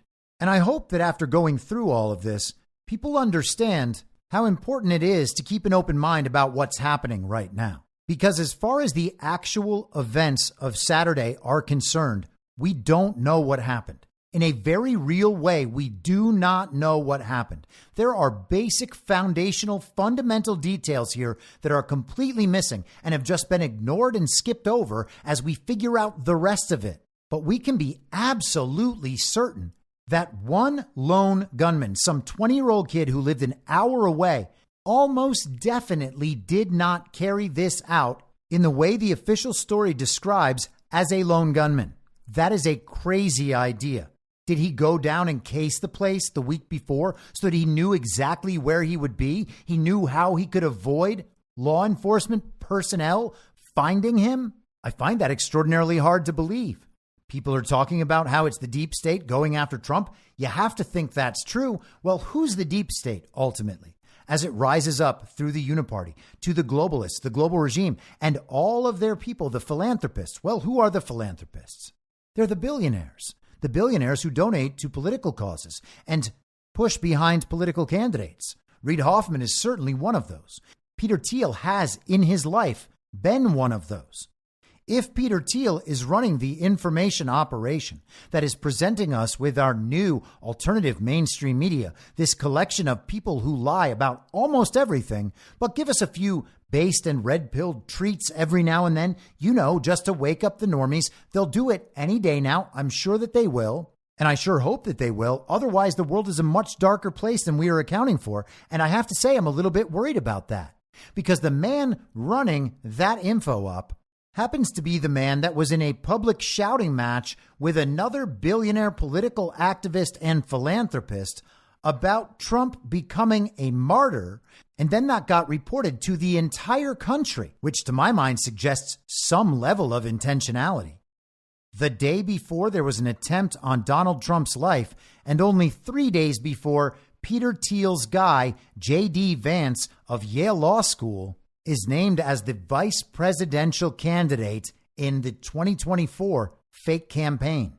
People have wondered many times why I spend so much time talking about Con Inc. media and this obvious info op being run on the so-called right by the people who pretend to be our allies. And listen, maybe they are. Maybe they are. Maybe they are actually lying for a good reason. I've never heard someone actually make that argument and then explain to me how we're going to get out of that and how we're not just going to be in this cycle of lies forever as these people, our betters, get to tell us what to think all the time about everything and then corral and coerce and manufacture belief, guide it into wherever it needs to be guided to pursue whatever agenda it is they're pursuing. And we can certainly hope it's a good one, but I'll tell you what, it's the exact same strategy the enemy pursues, and they sure have supported a lot of the enemy's really important narratives. Now, if you want to say that all of this has been an info op to guide us to this point for the last 9 years and maybe much longer, and all of these people are just playing their parts, I get it. I understand. I contemplate that. You don't have to convince me of that because I already think about it. But what if that just simply isn't correct? And this isn't supposed to be a black pill. It's not to suggest Trump's in on it. Trump has brought many people into the spotlight to expose them. And I don't imagine that's over. I talked about how all of 2023 was going to be about rhino hunting. That is something that absolutely had to be done. The uniparty left had to be dealt with. The uniparty right had to be dealt with. And we cannot just assume that that is over. But one thing I know is that Joe Biden did not receive 81 million real lawful American votes. And covering that up for a few years while pushing other regime narratives and then supporting alternative Republican candidates and then pushing vice presidential candidates while operating the same info op that is sponsored by the guy who is considered to essentially be running that new vice presidential candidate. Well, that's not going to create a whole lot of trust for any of these people. What would it look like to be a member of the uniparty right and want to get away with it? To want to make sure that the country would move on and never actually deal with 2020? Well, I would suggest to you that it would look almost exactly like this. And I would suggest that you give some thought to what will happen between now and early November if we get to the point where the 2020 election actually is exposed. Is there still an election at that point? I would guess probably not, which would mean that this fake campaign is indeed fake, the same way that Jack Smith as special counsel is fake, which would also make J.D. Vance's assignment as vice presidential running mate candidate fake. But until that moment, this info op just keeps marching along, and people are happy because every day it looks more like we'll be able to replace their liars with this set of liars. And hey, these liars are our liars. And let's see how they react when 2020 actually is adjudicated and resolved, because that'll tell us everything. But I guess all of that is up to whoever is writing this show. I'll be back tomorrow at the same reasonable time on the same reasonable podcast network. I don't have a network. Masks and lockdowns don't work. They lied to you about a pandemic. And Joe Biden will never be president. In my mind, that's the end game. If you're listening to this episode for free, you can support me and support the show and the work I do by signing up for a paid subscription at imyourmoderator.substack.com. You can do so for as low as $50 a year or $5 a month. Comes out to under a quarter per episode, and you'll blast right through the paywall for all of the writing. The merch store is www.cancelcouture.com, and you can find everything else by heading to Linktree. Linktree.com/I'mYourModerator. And I'll see you soon out on the range.